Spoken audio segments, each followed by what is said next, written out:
أعوذ بالله من الشيطان الرجيم. بسم الله الرحمن الرحيم.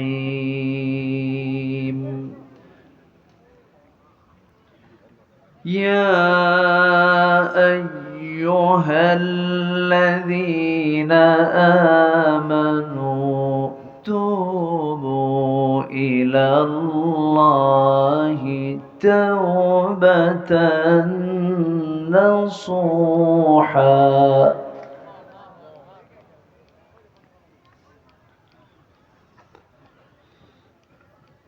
عسى ربكم أن يكفر عنكم سيئاتكم ويدخلكم جنات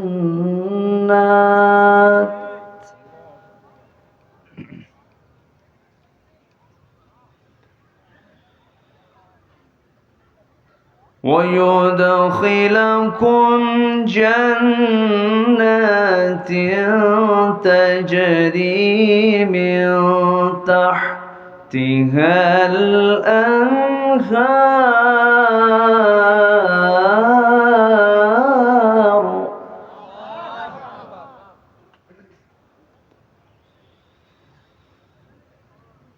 يوم لا يخزي الله النبي والذين آمنوا معه نورهم يسعى بين أيديهم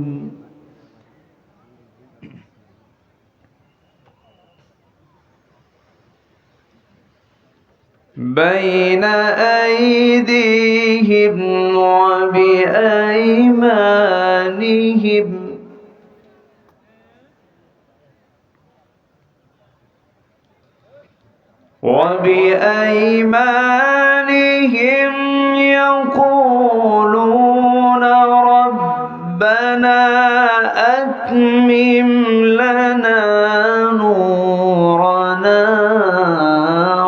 واغفر لنا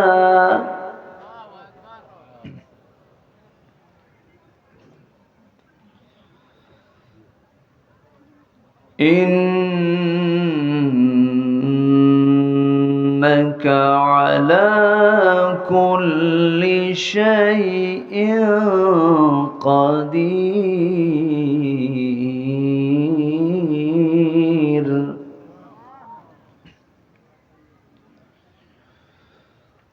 الله أكبر. بسم الله الرحمن الرحيم.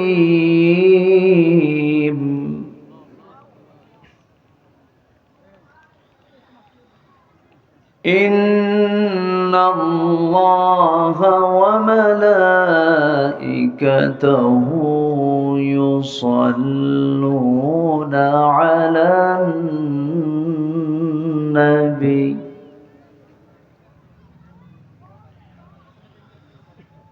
يا أيها الذين آمنوا صلوا عليه وسلموا تسليما. اللهم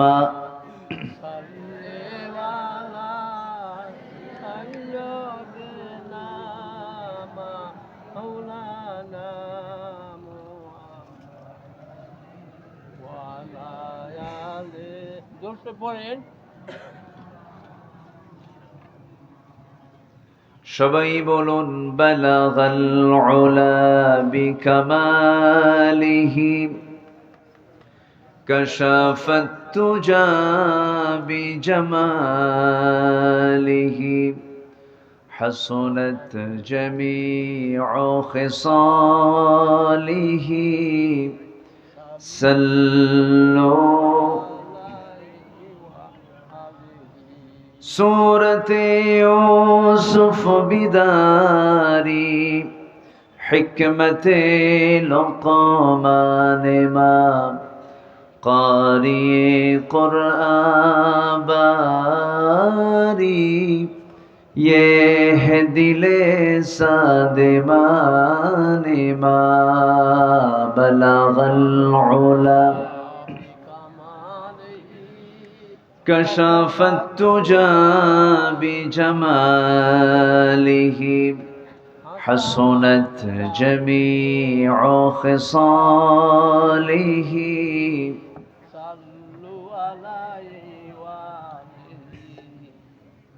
আমি কোরআনের সুর মাঝে শুনেছি যে নাম, আজানের সুর মাঝেও শুনেছি সে নাম। ও নাম শুনেছি আমি আমার হৃদয়, হে রাসূল নবীজি তোমায়, হে রাসূল নবীজি তোমায়। সবাই বলি সাল্লাল্লাহু আলাইহি ওয়াসাল্লাম। সবাই বলছি সাল্লাল্লাহু আলাইহি ওয়াসাল্লাম।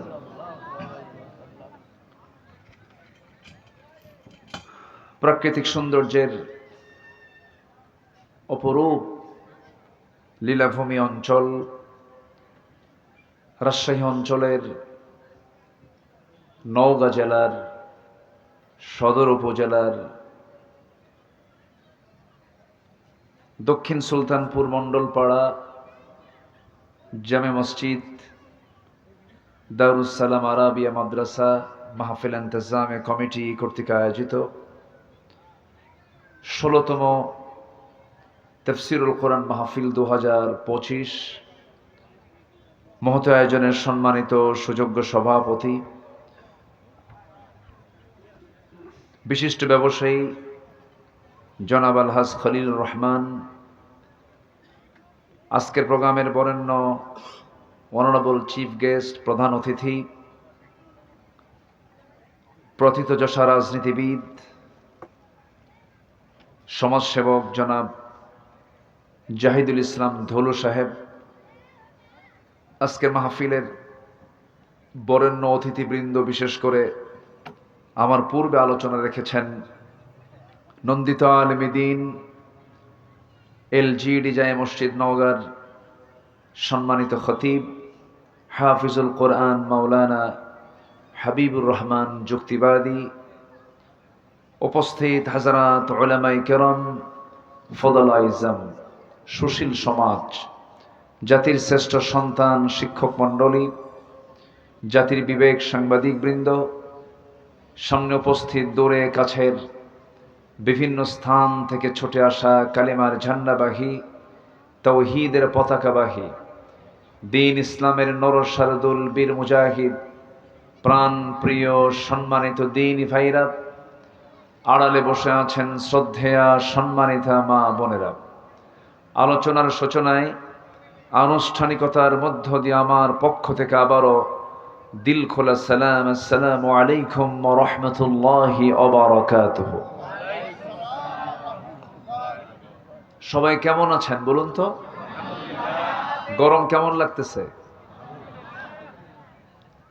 বেশ গরম কিন্তু আজকে। এই গরমের মাঝে ঘরমাক্তা দেহ নিয়ে আল্লাহি কোরআনের টানে জান্নাতের বাগানে এমন সুন্দর আয়োজনে যিনি আমাকে আসার বসার তৌফিক দিলেন, সেই মহান রবের শানে বলে উঠছি আলহামদুলিল্লাহ। আবারও বলছি আলহামদুলিল্লাহ।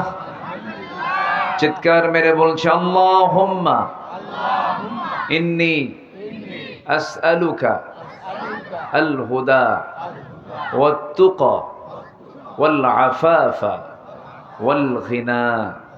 সবাই বলি আল্লাহুম্মা আইন্নি আলা যিকরিকা ওয়া শুকরিকা ওয়া হুসনি ইবাদাতিকা। আমরা আল্লাহ তাআলার শুকর আদায় করে নিলাম। সম্মানিত হাজিরিন, আমি অনেক আগে এসেছি, উঠতে একটু দেরি হয়ে গেল। আর একটু আগে উঠলে, ঘন্টাখানেক আগে উঠলে মাহফিলের একটা সুন্দর টাইম সিলেকশন ঠিক থাকতো।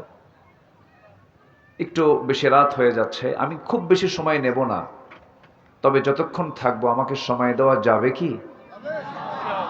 কেউ কি আমাকে না বলে যাবেন? আমাকে যদি কেউ যেতেই চান একটু বলে যাবেন। আমি চাই সবাইকে নিয়ে আমার মাজলুম সেই ফিলিস্তিন এবং সেকেন্ড গোটা পৃথিবীর সবচেয়ে বেশি মুসলমান যে দেশে, ভারতের কিছু মুসলমান তারা নির্যাতিত, নিপীড়িত, মাহফিল শেষে সবাইকে নিয়ে বিশেষ একটি দোয়ার এই অনুষ্ঠানে আমরা সামিল হতে চাই। শেষ দোয়ায় সবাই থাকবেন না ইনশাআল্লাহ? জোরে বলি ইনশাআল্লাহ। সম্মানিত ভাইয়েরা, আমার আগের যিনি মেহমান ছিলেন অত্যন্ত চমকপ্রদ, তার কথার চাইতে আয়াতের পরিমাণটাই বেশি ছিল। এটাই উচিত, আলোচনায় থাকা উচিত, এরকমই হওয়া উচিত। অত্যন্ত চমকপ্রদ, আদিল্লা নির্ভর, দলিলে ভরা কথা তিনি বলেছেন। আমি শেষ ক্লাসে এসে ভাঙ্গাচূড়া কিছু কথা বলতে চাচ্ছি, কারো কোনো আপত্তি নাই তো? বলি আলহামদুলিল্লাহ। আমার ধুলু ভাই, এখানে ধুলু ভাই লেখা আছে তো, এই জন্য ধুলু ভাই বলে ফেললাম। জি, নিকনেম তার। তো আমার ধুলু ভাই তিনি একটা কথা বলেছেন, কিন্তু মনে আছে কিনা আপনাদের এখনো? এই পরিবেশ কিন্তু ছিল না, মাহফিল হতে দেয়নি, কমিটির জুতার তলা ক্ষয় হতো, মাহফিলের অনুমতি মিলত না, পোস্টারের নাম কাঠটা বড় আকারে হলো, কাঠটা ছোট আকারে হলো, এটাকে কেন্দ্র করে মাহফিল বন্ধ করে দেওয়া হয়েছে। এরকম বহু রেকর্ড এই 16 বছর আমরা দেখেছি। মাহফিল বলতে যেগুলো মাহফিল বোঝায়, সে মাহফিল একটাও হয় নাই 16 বছরে। প্যারেড ময়দান, সিলেট আলিয়া মাদ্রাসার ময়দান, পাবনার দারুল আমান ট্রাস্টের ময়দান, এরকম করে দেশের যে বড় বড় যে মাহফিল, বিগ যে মাহফিলগুলো, এই মাহফিলগুলো হতে দেয়নি ফেরেশতারা। কারা হতে দেয়নি? ফেরেশতা। এই জন্য বললাম, কারণ ফেরেশতা চোখে দেখা যায় না, এই 8 মাস যাবত ওদেরকে আমরা চোখে দেখতেছি না, এই জন্যই ফেরেশতা বললাম। যাই হোক, ওই দিকে আমি যাব না, আমরা সোজা আলোচনার দিকে চলে যাই। কারণ এই 8 মাসে দেখেন কোনো কিন্তু জঙ্গি নাটকও নাই। মাঝে মাঝেই কিন্তু আমরা দেখতাম 3 মাস পর পরই বিশাল জঙ্গি অভিযান, এতগুলো জঙ্গি সেখান থেকে আটক, অস্ত্রসহ তাদেরকে ধরে সুন্দর প্ল্যান করে নাটক তৈরি করে মামলা দিয়ে জেলখানায় ঢুকায় রাখত। কিন্তু এটা কিন্তু আর 8 মাস যাবত আমরা দেখতে পাচ্ছি না, কারণ এই জঙ্গি নাটকের যিনি মূল নাট্যকার তিনি এখন দিল্লি গিয়ে বসে আছে, ঠিক কিনা? আমরা এখন অনেক ভালো আছি, মোটামুটি আমরা দিনের কথা শোনার তো একটা পরিবেশ পেয়েছি। বলি আলহামদুলিল্লাহ, জোরে বলি আলহামদুলিল্লাহ। সকল স্বাধীনতা নিশ্চিত করার আগে ব্যক্তিকে দিতে হবে কথা বলার স্বাধীনতা। এটা হরণ করা হয়েছিল, আমরা না পারলে আমাদের সন্তানরা উদ্ধার করতে পেরেছে। বলি আলহামদুলিল্লাহ, আমাদের সন্তানরা উদ্ধার করতে পেরেছে, আমরা গর্বিত আমাদের সন্তানদের জন্য। সন্তানরা ভাবছিলাম ইয়াবা, বাবা, নেশা, ডিভাইস মনে হয় নষ্ট হয়ে গেছে, কিন্তু না, জাতে মাতাল তালে ঠিক, একদম তাল মতো জায়গা মতো গিয়ে তারা দুপুরবেলার তারা লাঞ্চ সম্পূর্ণ করেছে মুরগির রান দিয়া। বলি আলহামদুলিল্লাহ। সম্মানিত ভাইয়েরা, সম্মানিত বন্ধুগণ, আমি আলোচনার সূচনায় কোরআনে কারীমের গুরুত্বপূর্ণ একটা সূরা, সূরাতুত তাহরিম থেকে 28তম পারার শেষ পৃষ্ঠার শেষ সূরা সূরা তাহরিম থেকে আমি একটা আয়াতে কারিমা আমি তেলাওয়াত করেছি।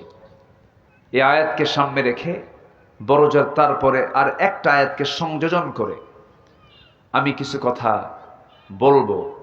আল্লাহ যেন আমার মুখ থেকে সেই কথাগুলো বের করে দেন যে কথাগুলো মুসলিম উম্মার জন্য এই মুহূর্তে খুবই প্রয়োজন, খুবই জরুরি। আল্লাহ যেন সেই কথাগুলো আপনাকে এবং প্রযুক্তির কল্যাণে, এই অনলাইনের কল্যাণে যেন গোটা পৃথিবীর মুসলিম ভাইদের মাঝে যেন কথাগুলো ডেলিভারি হয়ে যায়, উপকৃত হয়, এমন যেন কথা আল্লাহ পাক আমাকে বলার তৌফিক দান করেন। জোরে বলি আল্লাহুম্মা আমিন। এখন কোনো কথার সীমাবদ্ধ গণ্ডির মধ্যে থাকে না। আমার এই কথা আগামী কালকের মধ্যেই লক্ষ লক্ষ কোটি কোটি মানুষের মাঝে কথাগুলো ছড়িয়ে পড়বে। এখন আর কোনো কিছু আর নির্দিষ্ট গণ্ডির মধ্যে থাকে না। যেখানেই কথা বলেন না কেন এটা দ্রুত ছড়িয়ে পড়ে প্রযুক্তির কল্যাণে। সম্মানিত ভাইয়েরা, আমরা জীবনের অঙ্ক অনেক মিলাই, যোগ বিয়োগ গুণন ভাগ অনেক কিছুই করি, কিন্তু জীবনের অঙ্কের শেষ ফলাফল হলো মৃত্যু। বলেন তো কি ফলাফল, কি বলেন তো? মৃত্যু। মরে যেতে হবে, কিন্তু মরতে হবে কিনা বলেন? এই জন্য মরার চিন্তা সারাদিনের মধ্যে কিছু সময় করার দরকার আছে না নাই? মরার চিন্তা করলে কি তাকে কি সে নিজেকে কি হিরো মনে করতে পারবে? বিশাল কিছু মনে করতে পারবে?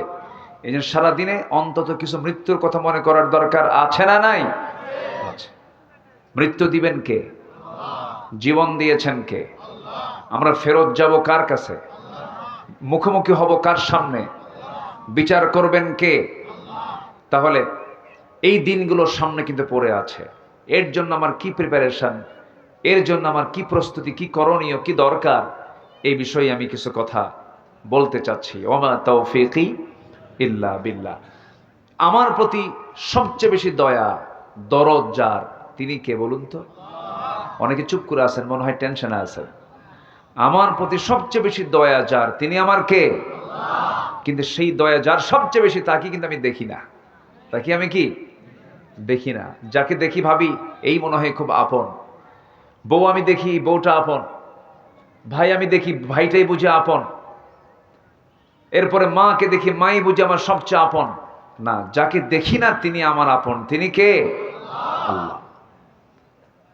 আল্লাহ রাব্বুল আলামিন তিনি আমার কত আপন, আপনজন মনে করি কি সুন্দর সাজেশন দিচ্ছেন। সূরা হাশরের মধ্যে এক জায়গায় বলছেন, ইয়া আইয়ুহাল্লাযীনা আমানু তাকুল্লাহা ওয়াল তানজুর নাফসুম মা কদ্দামাত লিগাদিন ওয়াত্তাকুল্লাহ ইন্নাল্লাহা খাবীরুম বিমা তা'মালুন। জোরে বলুন আল্লাহু আকবার। ঈমানদারেরা, তোমরা আমাকে ভয় করো, ওয়াল তানজুর, এবং লক্ষ্য রাখো আগামী দিনের জন্য তুমি কি নিয়ে আসতেছো আমার কাছে, কি প্রস্তুতি তোমার, কি প্রিপারেশন তোমার, কি তুমি প্রস্তুতি নিয়ে আমার সামনে আসতেছো, এই দিকে একটু লক্ষ্য করো। ওয়াত্তাকুল্লাহ, আমাকে বেশি বেশি ভয় করো। আর একটা কথা জেনে রেখে দিও বান্দা, তুমি যা কিছু করো সব কিছুর খবর কিন্তু সবচেয়ে বেশি জানেন তিনি আমার কে। জোরে বলেন, তিনি আমার কে? আলোতে কে দেখেন? বলেন, আলোতে কে দেখেন? আধারে কে দেখেন?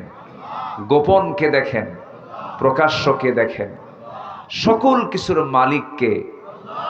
আমি কি করছি রাতে, কি করছি দিনে, কি করছি চিন্তায়, সব অটো রেকর্ড কার কাছে? আল্লাহর কাছে। আল্লাহ রাব্বুল আলামিন বলেন, ওয়ায়ালামু খাইনাতাল আ'য়ুনি ওয়া মা তুখফিস সুদূর।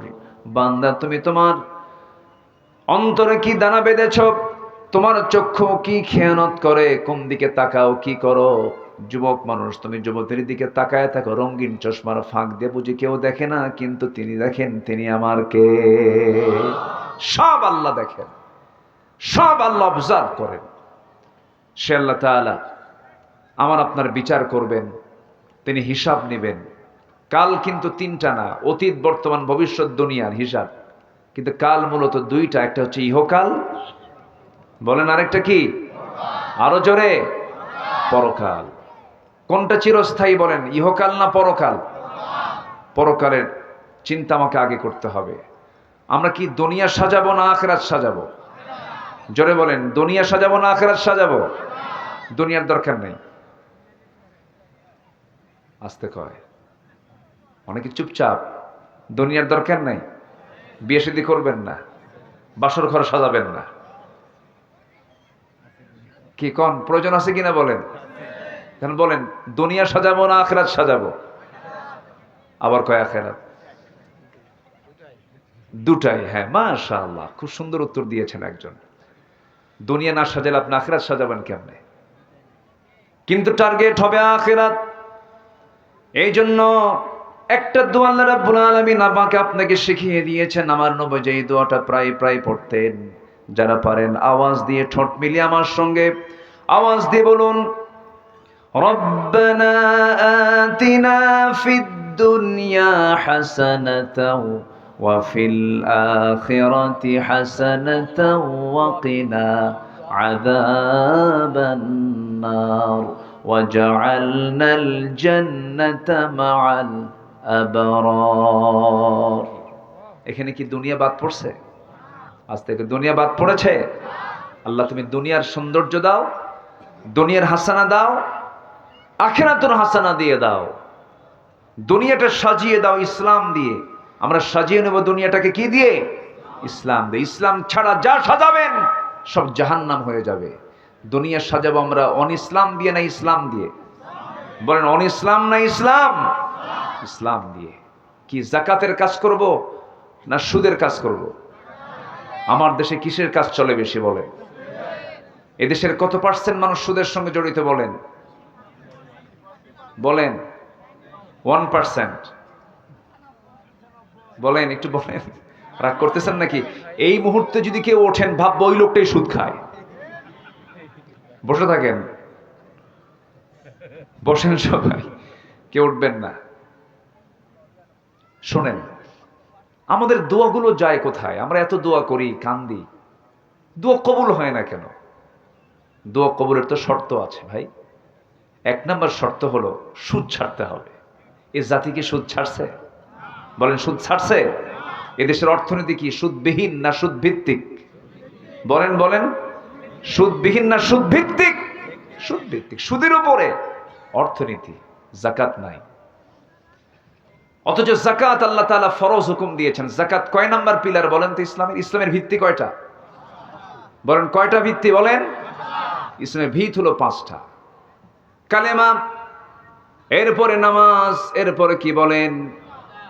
হ্যাঁ, রোজা। হ্যাঁ, কালেমা, নামাজ, রোজা, হজ, যাকাত। এটা হলো বাংলার সিরিয়াল, কিন্তু আরবির সিরিয়াল হলো বুনিয়াল ইসলাম আলা খামসিন শাহাদাতি আল্লা ইলাহা ইল্লাল্লাহ ওয়া আন্না মুহাম্মাদান আবদুহু ওয়া রাসূলুহু। নাম্বার 2 ওয়া ইকামুস সালাহ ওয়া আতুজ যাকাহ ওয়াল হজ ওয়া সাওম রমাদান। যাকাত হলো 3 নাম্বার। যাকাত কয় নাম্বার? ইসলামের বেনা কয়টা বলেন? 5টা। 3 নাম্বার বেনাটা কি বলেন? এই 5টা আঙ্গুলের মধ্যে সবচেয়ে বড় নখ কোনটা বলেন? বলেন, বলেন, এই নখটা কি ছোট না সবচেয়ে বড়? বলেন, সবচেয়ে ছোট না সবচেয়ে বড়?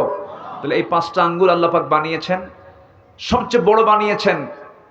প্রথম 2টা, শেষ 2টা না মাঝখানেরটা? মাঝখানেরটা। আপনি বিল্ডিং বানাবেন, বিল্ডিং যখন বানাতে যাবেন, ধরেন 5 কলামের বিল্ডিং অথবা 6 কলামের বিল্ডিং, 6 কলাম, পাশে 2টা, আরেক পাশে 2টা, মাঝখানে 2টা। বলুন তো ইঞ্জিনিয়ার কোন কলামে রড বেশি দেয়? বলেন, কোন কলামে? আল্লাহ হাত বানাতে কোন জায়গায় বেশি হাত দিয়েছেন? বলেন, কয়টাতে? কোনটাতে? মাঝখানে। আল্লাহ বলছেন আমি যাকাত দিলাম 3 নাম্বার পিলার করে, সেটাকে বাংলায় সিরিয়ালি টেনে নিয়ে গেছি 5 নাম্বারে। কি ভিত ঠিক আছে? আস্তে কি বলেন, ভিত ঠিক আছে না দুর্বল হয়ে গেল? দোয়া কবুল হবে কেমনে বলেন? দোয়া কবুল হবে না তো। আমি যা বলবো সেই দোয়াই কবুল হবে। আমি যা চাইবো সেই চাই আল্লাহ পাক কবুল করবেন। কেন কবুল করবেন না? কিন্তু প্রশ্ন হলো, সমস্যা হলো, আমি যে চাইতে যাই আমার মধ্যে আমি যে চাচ্ছি যে জিহবা দিয়া, আমি হাত তুলছি যে হাত দিয়ে, সে হাতের ভিতরে থাকা যে রক্তটা, এটা আমার হালাল না হারাম, এই চিন্তা কি আমাদের সবার আছে? নাই। মনে হয় রাগ করতেছেন আপনারা? রাগ করতেছেন নাকি? রাগ করা যাবে না ভাই, একটু মনোযোগ দিয়ে কথাগুলো শুনবেন। আজকে আমি জাস্ট এমন একটা পয়েন্ট নিয়ে আমি কথা বলতে চাচ্ছি। সংশুদ্ধতার আগে, সব পরিশুদ্ধির আগে আমার শুদ্ধ হতে হবে বাহিরেরটা না ভিতরেরটা? বাহিরেরটা না ভিতরেরটা? ভিতরেরটা। আমার ভিতরটা শুদ্ধ হবে কেমনে, আত্মশুদ্ধি হবে কেমনে? কোরআন এটার জন্য 10টা পন্থা জানিয়ে দিয়েছে। কয়টা পন্থা বলেন তো? 10টা পন্থা। আমি কিন্তু একটাও বলিনি, আমি একটা একটা করে বলবো। যদি ফজরও লাগে শুনতে হবে কিন্তু, কারো কোনো আপত্তি নাই তো? আমি ভয় দেখাচ্ছি কিন্তু, আমি এত দূর যাব না, একটু আমার দিকে তাকান। আত্মশুদ্ধির 10টা পন্থা কোরআন থেকে আমি যতটুকু পেরেছি স্টাডি করে ভাঙ্গাচোরা আমি বের করেছি। এর মধ্যে 1 নম্বর হলো সূরা তাহরিমের সে আয়াতের দিকে আমি যাচ্ছি। সূরা তাহরিমের 8 নম্বর আয়াত আল্লাহ রাব্বুল আলামিন ঈমানদারকে ডাক দিয়ে বলছেন, তোমরা যদি নিজের শুদ্ধতা নিয়ে আসতে চাও, নফসকে যদি ঠিক রাখতে চাও, 1 নম্বর কাজ হলো তোমরা তওবা করো। কার কাছে? আসতে বলুন, তওবা করো কার কাছে? আল্লাহর কাছে। তওবা মানে হলো নির্দিষ্ট কোনো দোয়া না। তওবা মানে নির্দিষ্ট দিনে নির্দিষ্ট রাতে গিয়ে চোখের পানি ফেলে কান্দার নাম কিন্তু তওবা না। তওবাটা হলো আমি চুরি করেছি, আর জীবনে চুরি করব না, এটার নাম কি? তওবা। আমি বিড়ি খাইছি জীবনে, বহু খাইছি, আর জীবনে খাবো না, এটার নাম কি? তওবা। বিড়ি খাওয়া তো সুন্নতে মুআক্কাদা। আসতে কয় এই জাতি নামাজ বেশি পড়ে না বিড়ি বেশি খায়? বেশি জরুরি কোনটা, নামাজ না বিড়ি? বলেন, বিড়ি না নামাজ? এত বিড়ি এই জাতি খায়। কোন ভোট করতে গেলে আগে কোটি টাকার বিড়ির বাজেট করতে হয় প্রার্থীদের। তাহলে ভোট প্রার্থী যারা, এরাও কোন বেকায়দার, আর যারা জনগণ যারা বিড়ি নেয় এরাও কোন বেকায়দার। রাগ করতেছেন নাকি আপনারা? বিড়ি, এই জাতি সামান্য বিড়ির কাছে ঈমান বিক্রি করে ফেলে। বাস্তব। আমাদের সময় নষ্ট করার কোনো সুযোগ নেই। যে ব্যক্তি সময়কে নষ্ট করবে, এটা হত্যার চেয়েও অপরাধ বেশি। সময় নষ্ট করা যাবে না, একটা সেকেন্ড সময় আমরা নষ্ট করব না, বাজে কোনো কাজে যাব না, বাজে কোনো কথায় যাব না, সেই বান্দাই জান্নাত পাবে। জোরে বলেন সুবহানাল্লাহ। আল্লাহকে সময়ের বিচার নেবেন। কিসের বিচার করবেন বলেন? সময় দিয়েছিলাম। এই পৃথিবীর সেরা মানুষ মুহাম্মদ সাল্লাল্লাহু, তিনি বেঁচে ছিলেন কত বছর বলেন? 63 বছর। তিনি কি বিফল না সফল? ব্যর্থ না মহা সফল? সফল। সময় নষ্ট করেছেন? কিন্তু সময় নষ্ট করে ফেলি আমরা। কোন একটা ভুল কাজ হয়ে গেছে, সঙ্গে সঙ্গে তওবা করে নেব, চোখের পানি ফেলে ফেলে কাঁদবো। আপনি দুনিয়ার কারো কাছে কান্নাকাটি করবেন, আপনাকে সেই কান্নার মূল্য সে দেবে না। স্বামীর কাছে বউ কাঁদবে, বউ কান্নাকাটি করবে, স্বামী বলবে মেয়ে মানুষ এমন করেই কান্দে, মেয়েদের চোখের পানি এমনি এমনি চলে আসে, কোনো মূল্য আপনি পাবেন না। পুরুষ কাঁদবে, মহিলা বলবে পুরুষ মানুষের কেমন পুরুষ যে কান্দে, চোখে পানি আনে। পৃথিবীর কেউ আপনাকে কান্নার মূল্য দেবে না। কিন্তু আপনি গুনাহ করেছেন, গুনার কথা কাউকে না বলে বেড়ায়া, গুনার কথা কারো কাছে না জানায়া, আপনি যদি এই গুনার জন্য অনুতপ্ত হয়ে, যে হৃদয়ে গুনাহ করার পরে যে দিলটা অনুতপ্ত হয়, সেই হলো ঈমানদার। যে ব্যক্তি গুনাহ করার পর অনুতপ্ত হৃদয়ে চোখের পানি ফেলে নীরবে নিভৃতে ঘরের কোণে বসে, মসজিদের কোণে বসে কাউকে না জানায় আল্লাহর কাছে বলবে, আল্লাহ যে গুনাহটা গতকালকে করেছি, তোমার কাছে ওয়াদা করছি এই গুনাহ জীবনে আর কোনোদিন করব না। আল্লাহর কসম, ওই বান্দার সমস্ত গুনাহ আমার আল্লাহ মাফ করে দিবেন। জোরে কোন সুবহানাল্লাহ। এটার নাম তওবা। এটার নাম কি বলেন? তওবা, ফিরে আসা। আত্মশুদ্ধির 1 নম্বর পন্থা এটা। ভুল হবে না কেন ভাই? কেন ভুল হবে না? ভুল তো আমার হবেই, গুনাহ তো আমার হবেই। এই যোগ্যতা আল্লাহ পাক আমাকে দিয়ে পাঠিয়েছেন। ফেরেশতার গুনাহ করার যোগ্যতা নাই। ফেরেশতা কি বিয়ে শাদী করে? তার কি বউ বাচ্চা আছে? তো আমরা বিয়ে শাদী করি, বউ বাচ্চা আছে, কামাই টামাই করার আগে ভুল টুল হয়, কিন্তু ভুলের একটা মাত্রা আছে। আপনি থাপ্পড় মারলেন একজনকে, তাকে কি ফাঁসি দেওয়া হবে? না। থাপ্পড় মারলেন, বেয়াদবির একটা হয়তো বা হালকা একটা বিচার হবে, কিন্তু আপনি থাপ্পড় না দিয়ে গুলি করলেন, দুটোই দোষ। দুই দোষ কি একরকম? না। আমার আপনার দ্বারা ভুল হবে, কিন্তু সেই ভুল হওয়া যাবে না যে ভুল হলে পরে আল্লাহ পাক সেই ভুলকে মাফ করবেন না। সেটা হলো কিছু কিছু কুফরি গুনাহ আছে, শিরকের গুনাহ আছে, বেদাতের গুনাহ আছে। এটা আমি একটু পরে বলবো, কোন কোন গুনাহগুলো আল্লাহ পাক মাফ করবেন না, আমাকে মনে করে দিবেন ভুলে গেলে পরে। আমি খুবই একটা আনন্দ পাচ্ছি, একটা বাতাস মনে হয় চালু হয়েছে না, চতুর্দিক থেকে একটা বাতাস মনে হয় ফিল হচ্ছে, একদম the gentle bridge is blowing, মানে খুব মৃদুমন্দ বাতাস আসতেছে। খুব গরম ছিল, বলি আলহামদুলিল্লাহ। আমাকে সময় দিচ্ছেন তো? নিজের ভিতরের আত্মশুদ্ধির 10 পন্থার মধ্যে 1 নম্বর পন্থা হলো তওবা করব কার কাছে? আসতে বলবেন, তওবা করব কার কাছে? আল্লাহর কাছে। আল্লাহ সবচেয়ে বেশি খুশি হন যখন বান্দা তওবা করে। বান্দা যখন ফিরে আসে, দুনিয়ার জিন্দেগি তাকায় দেখেন, বাবার 4 ছেলে, 4 ছেলের মধ্যে সবটাই ভালো, 3টাই ভালো, কোনো সমস্যা নাই, কিন্তু একটা একটু বেশি দুষ্ট। সেই বাবার টান সবচেয়ে বেশি কোনটার দিকে থাকে বলেন? বলেন কোনটার দিকে থাকে? দুষ্টের দিকে থাকে। 3টার দিকে তার কোনো নজরই নাই, কোনো খেয়াল নাই। কিন্তু ওই দুষ্ট ছেলেটা যে নামাজ পড়ে না, একটু বখাটে, দুষ্টামি করে, না জেনে কোথায় কি করে ফেললো, বাবার পেরেশান। বাবা বারবার খবর নাই, দেখতো কোথায় আছে, কি করতেছে। ওই যেটা সবচেয়ে বেশি দুষ্ট সেটার খবর রাখে, আর মনে মনে আল্লাহর কাছে বলে, আল্লাহ ওরে ভালো করে দাও। তেমনি বান্দার মধ্যে যে সমস্ত বান্দাগুলো ভুল করার পরে যখন তওবা করে আল্লাহর কাছে এসে বলে, আল্লাহ ভুল করে ফেলছে, তখন আল্লাহ পাক কেমন খুশি হন। ফেরেশতাকে ডাক দেবেন, ও ফেরেশতারা, এই বান্দাগুলো আমাকে দেখলো না, এই বান্দা আমাকে চিনলো না, এই বান্দা আমাকে কোরআনকে বিশ্বাস করে, আমাকে মহব্বত করে, আমার কাছে এসে তওবা করে আমার কাছে জানান দিয়ে দিল সে আর গুনার কাছে যাবে না। ও ফেরেশতারা সাক্ষী থাক, এই সমস্ত বান্দার সমস্ত গুনাহগুলো মাফ করে আমি আল্লাহ জান্নাতের বাজেট পাস করে দিলাম। আমার নবীর সহিহ হাদিস, আত-তাইবু মিনাজ যামবি কামান লা যামবা লাহ, যার তওবা কবুল হয়ে যায় তার পূর্বের জীবনের আর কোনো গুনাহ চুল পরিমাণ থাকে না। জোরে বলি সুবহানাল্লাহ। তওবা কি একবার না বারবার? আমার রাসূল সারা দিনে 100 বারেরও বেশি বার তওবা করেছেন। ফাইন্নী আতুবু ফিল ইয়াউমি মিআত মাররা, আমি রাসূল নিজে সারা দিনে 100 বারেরও বেশি বার তওবা করি। রাসূল রাসূল রাসূল। আর আমার দেশের এক নেতা, উল্লুক ভাল্লুক, টাঙ্গাইলের এক নেতা কয়, হুজুর আমার আমিন বলতে বলে, আমি আমিন কই না কেন, আমার কোনো গুনাহ আছে নাকি? শুনছেন না, জানেন না আপনারা? এর আগে হজ নেবাজে কথা বলেছিল, জিব্বা টেনে ছেড়া দরকার ছিল এদের। হজ নিয়ে বলেছিল হজ হচ্ছে মুহাম্মাদের ব্যবসা, এই কথা বলেছিল।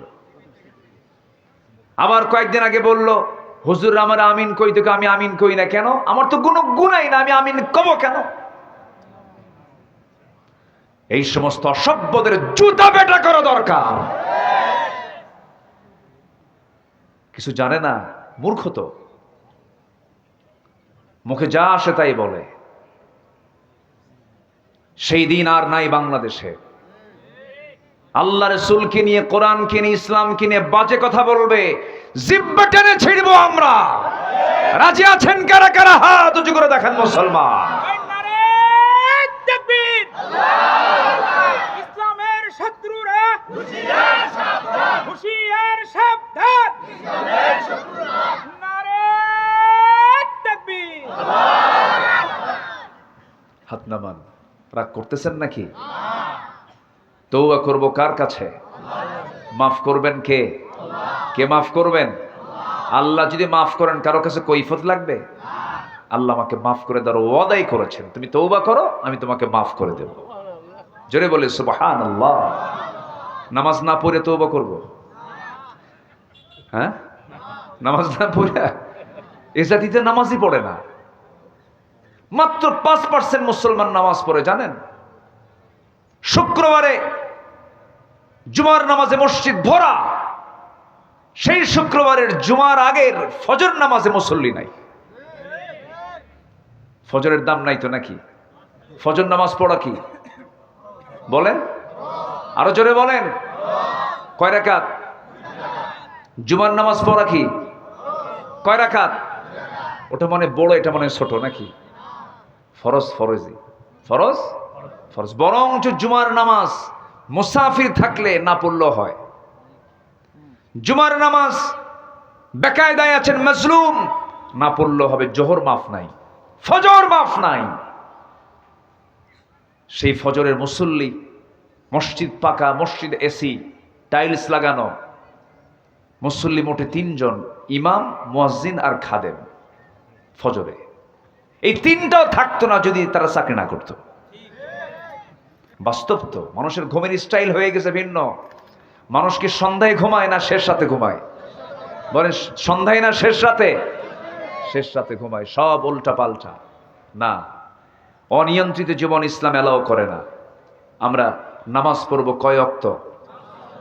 সময় নেওয়ার সময়, সময় নেওয়ার সময়, আস্তে আস্তে না তাড়াতাড়ি, বুঝে বুঝে না না বুঝে, জেনে না না জেনে, জেনে বুঝে সময় আসতে। ইন্নাস সালাতা কানাত আলাল মুমিনিনা কিতাবাম মাওকুতা। আমরা সময় মতো নামাজ পড়ব, হুকুমটা দিয়েছেন তিনি আমার কে? কয় ওয়াক্ত নামাজ? মূলত 5 ওয়াক্ত নামাজ। একটু কান লাগাবেন ভাইজান, কষ্ট হচ্ছে না তো? কোনো কষ্ট? যে আচ্ছা আচ্ছা, না আপনারা তো ব্যস্ত, আমরা বুঝি। বিভিন্ন জায়গায় সারাটা দিন ব্যস্ত থাকতে হয়। নেতৃবৃন্দদের যে কি যে একটা কষ্ট, বুঝলেন? অন্তত এনারা বাড়িওয়ালি যে আছে তাদের কাছে সন্তুষ্ট প্রকাশ করতে পারেন না, তারা সন্তুষ্ট না। ঠিক আছে না? খুব কঠিন ব্যাপার। চেয়ারম্যানের বউ, বলেন তো বড় কে, চেয়ারম্যান না চেয়ারম্যানের বউ? বউ বড় তো, চেয়ারম্যান পারে না তো, সময় দিতে পারে না। ধমক টমক যা আমার ধমকা, উপায় তো নাই, সময় তো দিতে পারি না, খুব মুশকিল। নেতৃত্ব খুব কষ্টের কাজ। নেতৃত্বের জবাবদিহিতা যদি থাকতো, নেতৃত্বের জন্য কেউ চাইতো না নেতৃত্ব। ইসলাম যে নেতৃত্ব চায় তাকে নেতৃত্ব দেয় না। এই জন্য ইসলাম নেতৃত্ব যে চাবে তাকে ইসলাম নেতৃত্ব দেয় না, যে চায় না তাকে দেয় ইসলাম নেতৃত্ব। আল্লাহু আকবার বলে। ইসলাম কত সুন্দর। আল্লাহ পাক আমার ভাইকে কবুল করুন, জোরে বলি আমিন। আরো জোরে আল্লাহুম্মা আমিন। সম্মানিত ভাইয়েরা, তাহলে তওবা করবো আমরা কার কাছে? আল্লাহর কাছে। গুনাহ হবে না? বলেন, গুনাহ হবে না? হবে, কিন্তু ইচ্ছা করে কোনো গুনাহ করা যাবে না। ছোট্ট একটা ইতিহাস আমার মনে পড়লো, আমি প্রায় বলি এটা। এক মহিলা সাহাবী, বিবাহিতা একজন মহিলা, হঠাৎ করে ওয়াসওয়াসায় পড়ে জেনার মতো একটা জঘন্য কাজ তার দ্বারা হয়ে গেল। আমার নবীর কাছে চলে গেলেন।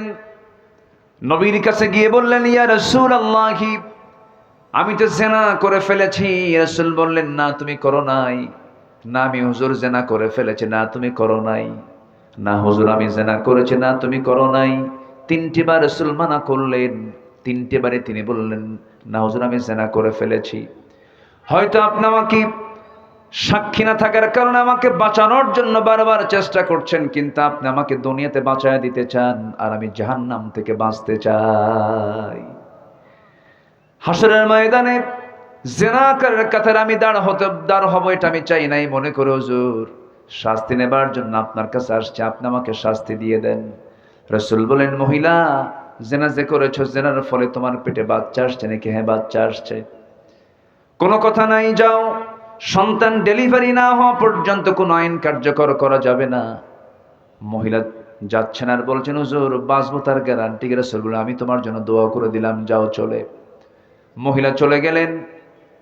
সন্তান ডেলিভারি হওয়া পর্যন্ত চোখের পানি ফেলে ফেলে কাঁদতেছেন, সেজদায় পড়ে পড়ে ডুকরে ডুকরে চোখের পানি ফেলে ফেলে কাঁদেন আর তওবা করেন। 9টা মাস 10টা মাস পূরণ হয়ে গেল, সন্তান ডেলিভারি হয়ে গেল। 2 দিন না 3 দিন না 4 দিন না, মাত্র একটা দিন পর মহিলা সোজা গিয়ে নবীর সামনে হাজির হয়ে বলছে, ইয়া রাসূলুল্লাহ, সন্তান তো ডেলিভারি হয়ে গেছে, আপনি আমার উপর আইনটা কার্যকর করে দেন।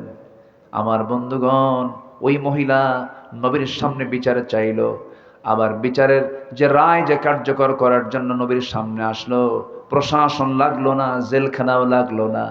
ওই বান্দি বিচারকের সামনে এসে সব কিছু আবদার করতেছে, দুনিয়ার ভয় না আল্লাহর ভয়। কার ভয়? কার ভয়? কার ভয়? আল্লাহর ভয়। আমার নবীজি বললেন, মহিলা, সন্তানটা জীবিত না মৃত? হুজুর, সন্তান তো জীবিত রেখে এসেছি। রাসূল বললেন, হাওলাইনি কামিলাইন, সন্তানকে তোমার অবশ্যই 2 বছর দুধ পান করাতে হবে। সন্তানের হক রয়েছে, তোমার স্তনে যাও, সন্তানকে সেবা করো, তাকে খাবার খাও। মহিলা বলছেন, হুজুর, বাঁচবো তার গ্যারান্টি কি? রাসূল বলছেন, আমি তোমার জন্য দোয়া করে দিচ্ছি, তুমি চলে যাও। ভরাক্রান্ত হৃদয় নিয়ে দ্বিতীয়বারের মতো তিনি আবার চলে গেলেন। সন্তানকে 6টা মাস দুধের পাশাপাশি অন্য খাবারের অভ্যাস গড়ে তুলে ধীরে ধীরে বড় করে সন্তানটাকে টোটালি দুধ বন্ধ করে দিয়া, বুকের দুধ বন্ধ করে অন্য খাবারের উপযোগী করে সন্তানকে তিলে তিলে 6 মাসে বড় করে 6 মাসের মাথায় সন্তানকে কোলের মধ্যে করে নিয়া নবীর আদালতে চলে আসছে।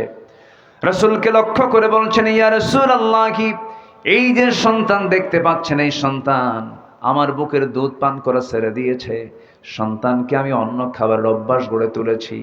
আমি চাই না তৃতীয়বারের মতো আপনার কাছে শাস্তি পেতে এসেছে আর ফেরত যাই। আজকে আপনি আমার উপরে পুরো আইনটা কার্যকর করে দেন।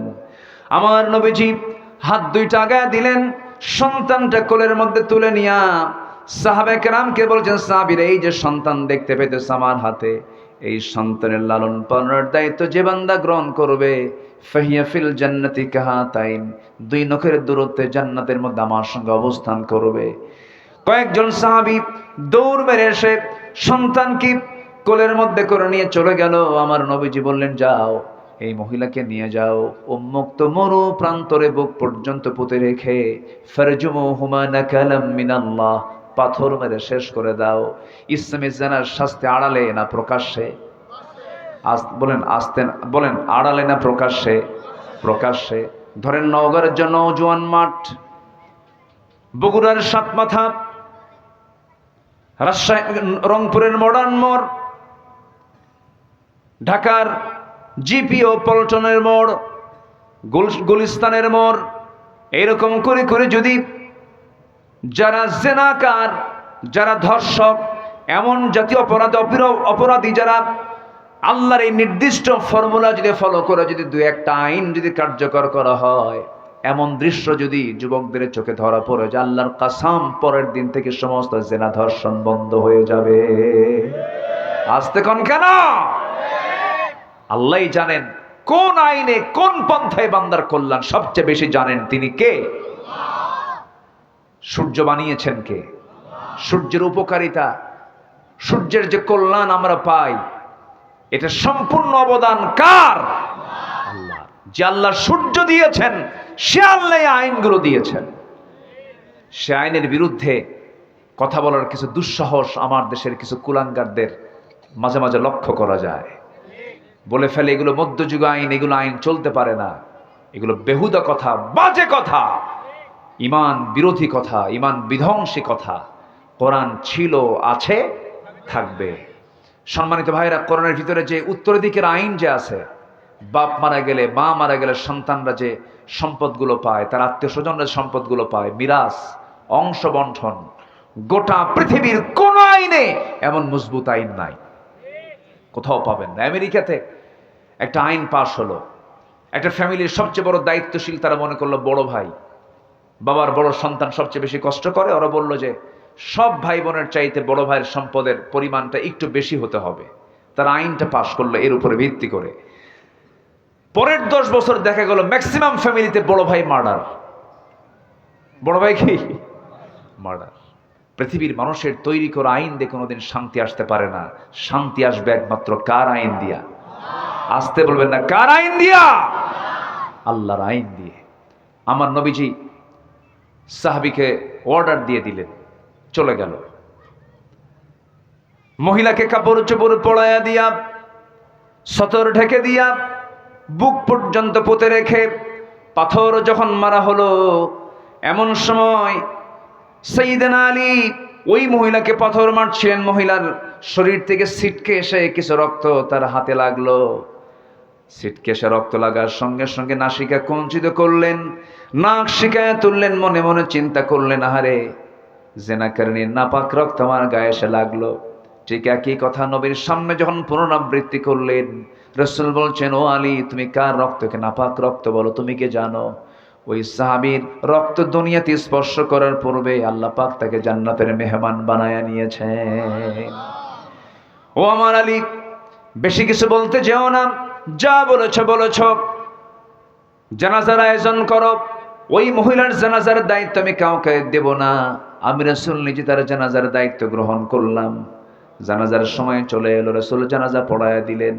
জানাজা শেষান্তে নবীজি কান্না বিজড়িত কণ্ঠে বলছেন, সাহাবীরা রে, কিছুক্ষণ আগ পর্যন্ত আমরা যে মহিলার জানাজা সম্পন্ন করলাম, এই মহিলা জীবনের শেষ সময় পর্যন্ত যে পরিমাণ তওবা করেছে, যে পরিমাণ চোখের পানি ফেলে ফেলে কেঁদেছে, রুকু করেছে, সেজদা করেছে, এই তওবা যদি এই মদিনার ৭০ জন গুনাহগারদের মাঝে যদি বন্টন করে দেওয়া হতো, ওই ৭০ জনকে আল্লাহ রাব্বুল আলামিন মাফ করে সবাইকে বিনা হিসেবে জান্নাত দিয়ে দিতে।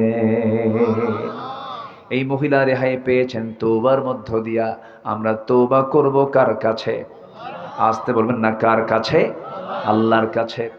আল্লাহ রাব্বুল আলামিন তওবার কথা একবার না বারবার বলেছেন। সূরা তাওবা নামে একটা সূরা নাযিল করেছেন। সূরা তাওবা সূরা আছে না?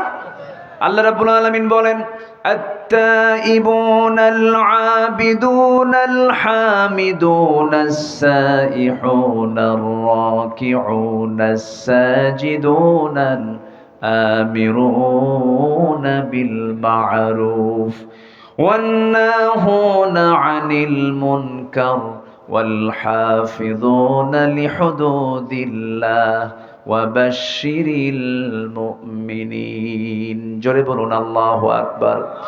সূরা তাওবার ১১২ নম্বর আয়াতে ৯টা গুণের কথা বলে আল্লাহ রাব্বুল আলামিন তাদেরকে জান্নাতের সংবাদ দিয়েছেন। ৯টা গুণের মধ্যে আয়াতে ১ নম্বর গুণ হলো যারা তওবা করবে। কার কাছে? আল্লাহর কাছে। আমরা তওবা করব, বলবো আল্লাহ ভুল হয়ে গেছে, মাফ করো, আর এই ভুল জীবনে করব না। নামাজ ছেড়েছে, আজ থেকে নামাজ আর ছাড়বো না। মিথ্যা বলেছে, আজকে থেকে মিথ্যা আর বলবো না। তওবা করব আমি, ক্ষমা করবেন তিনি আমার কে? কে ক্ষমা করবেন? আল্লাহর ওয়াদা, আল্লাহ ক্ষমা করবেন। আমার গুনাহ হয়ে যাবে, ভুল হয়ে যাবে, কিন্তু ইচ্ছাকৃত কোনো গুনাহ করা যাবে না। নাম্বার ২, আত্মশুদ্ধির ২ নম্বর পন্থা হলো, জি ঠিক আছে, আপনারা থাকবেন তো আবার? হ্যাঁ, আপনারা থাকবেন না ইনশাআল্লাহ? ভাইজানকে আমি ছুটি দিয়েছি, কিন্তু আপনাকে কিন্তু ছুটি দেওয়া হয়নি। সবাই থাকেন। জি আলহামদুলিল্লাহ। জি জি আলহামদুলিল্লাহ। পিছনের লোকগুলো সামনে বসেন, মুরব্বি সামনে আসেন, বসেন। আপনি বসেন, এখানে বসেন, বসেন, এখানে বসেন, বসেন, ইজলিস। জি বসেন। মাশাআল্লাহ। হাফেজের বাপ, কিসের বাপ বলেন? এই লোকগুলো ওঠে কেন সামনে? যে এই যে ওই যে চলে গেল কেন? ওই যে ২ জন, আহা, কিছু কয়ও না তো, বসেন, বসেন। আমি কি দোয়া করে দেব? আজ থেকে আমি কি দোয়া করে দেব? তাহলে উঠবেন না, কিন্তু কেউ উঠবেন না, একজন লোক উঠবেন না। আমি সবাইকে নিয়ে একসঙ্গে দোয়া করব, একসাথে। আমি সবাইকে নিয়ে আমি একসাথে শেষ করতে চাই। একটু আমাকে সময় দিবেন। ১৫:১২ বাজে। আমারও কষ্ট হচ্ছে যে আমি আপনাকে কষ্ট দিচ্ছি মনে হয়। কষ্ট পাচ্ছেন নাকি আপনারা? জি। আর একটু সময় আমি চেয়ে নিচ্ছি। জানেন এই ভাইটা কত গর্বিত? বলেন তো কিসের জন্য গর্বিত? বলেন, বলেন কি? উনি নিজেও হাফেজ, কিন্তু তাহলে হাফিজ ইবনু হাফিজ, কি হাফিজ ইবনু হাফেজ, নিজেও হাফেজ, আবার হাফেজের বাপও। আল্লাহু আকবার বলেন। বিশাল ব্যাপার।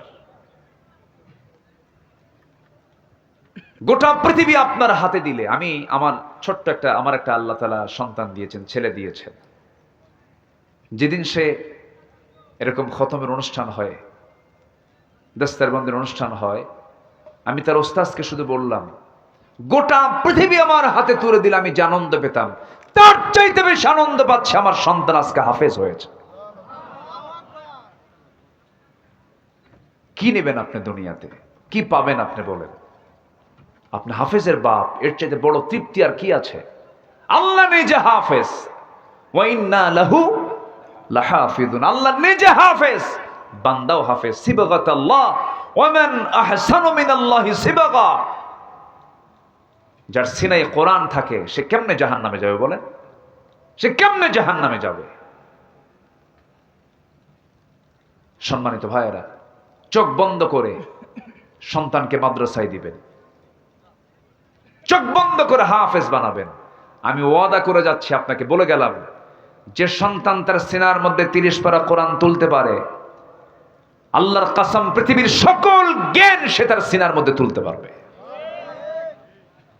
যে সিনায় কোরআন থাকে সেই সিনায় পৃথিবীর সব জ্ঞানই থাকবে, এটা মাথায় রাখবেন।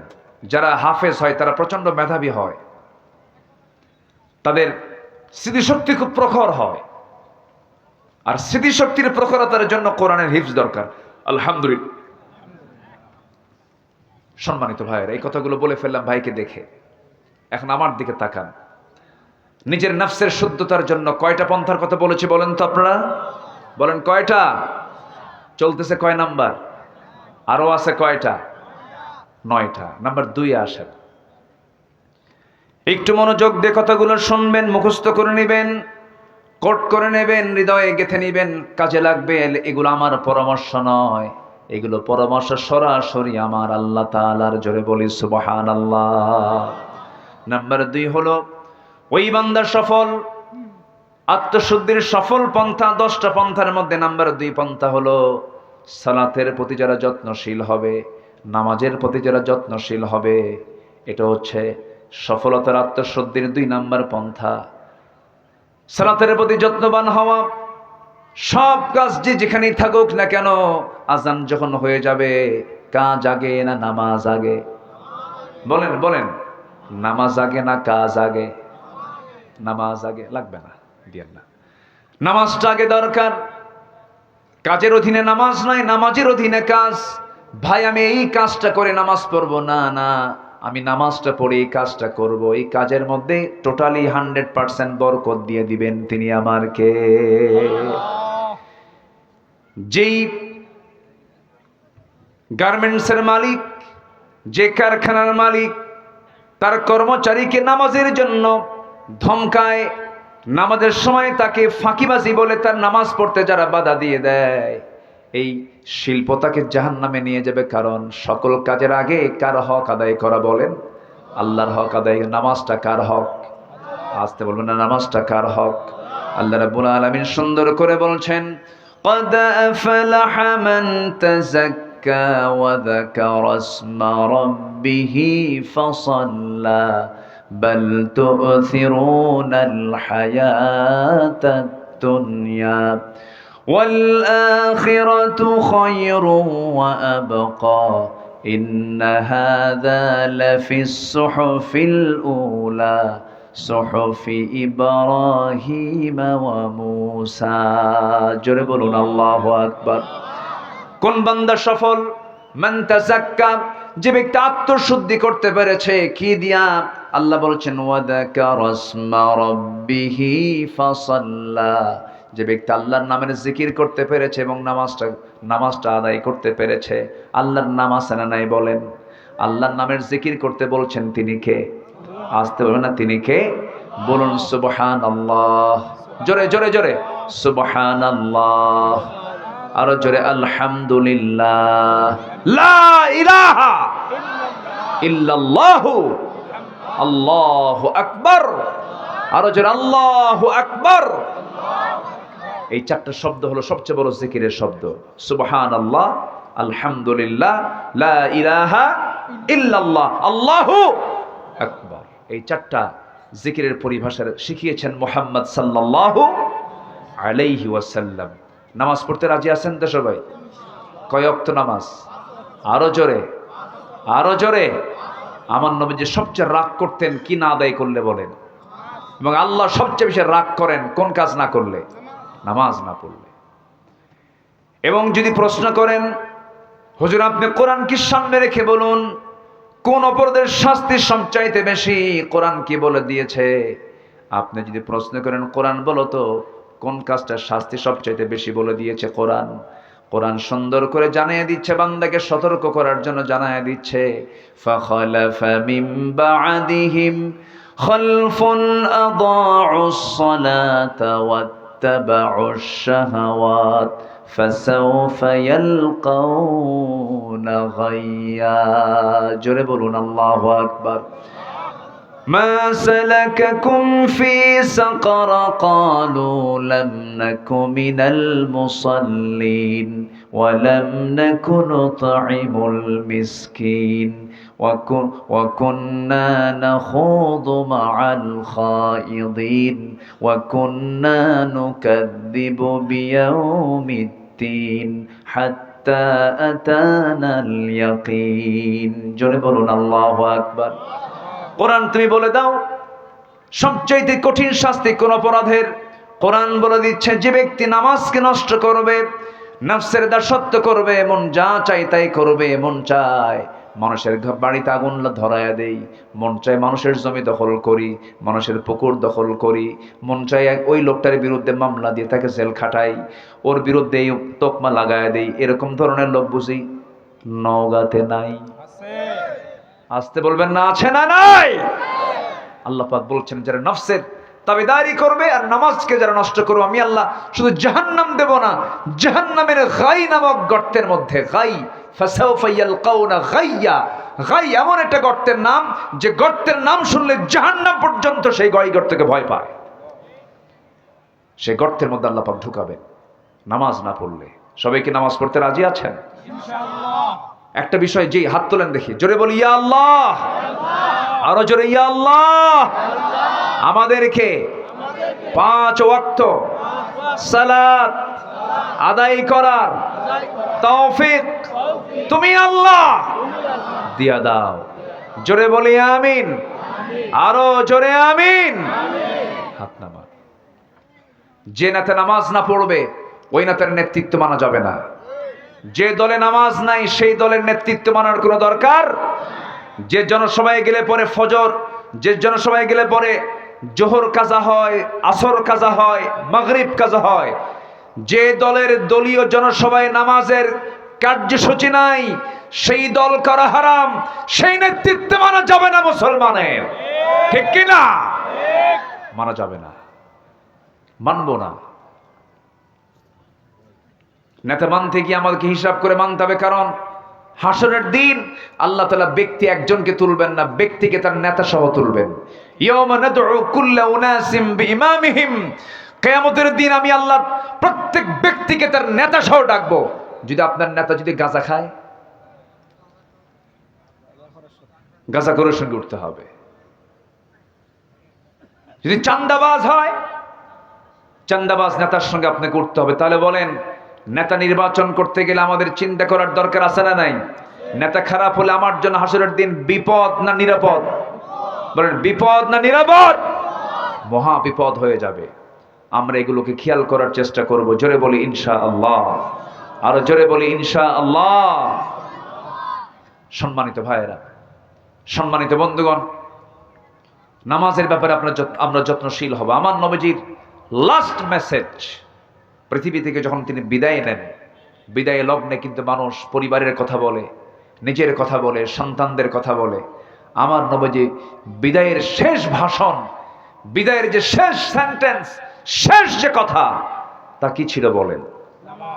আরো জন, তা কি ছিল বলেন? নামাজ।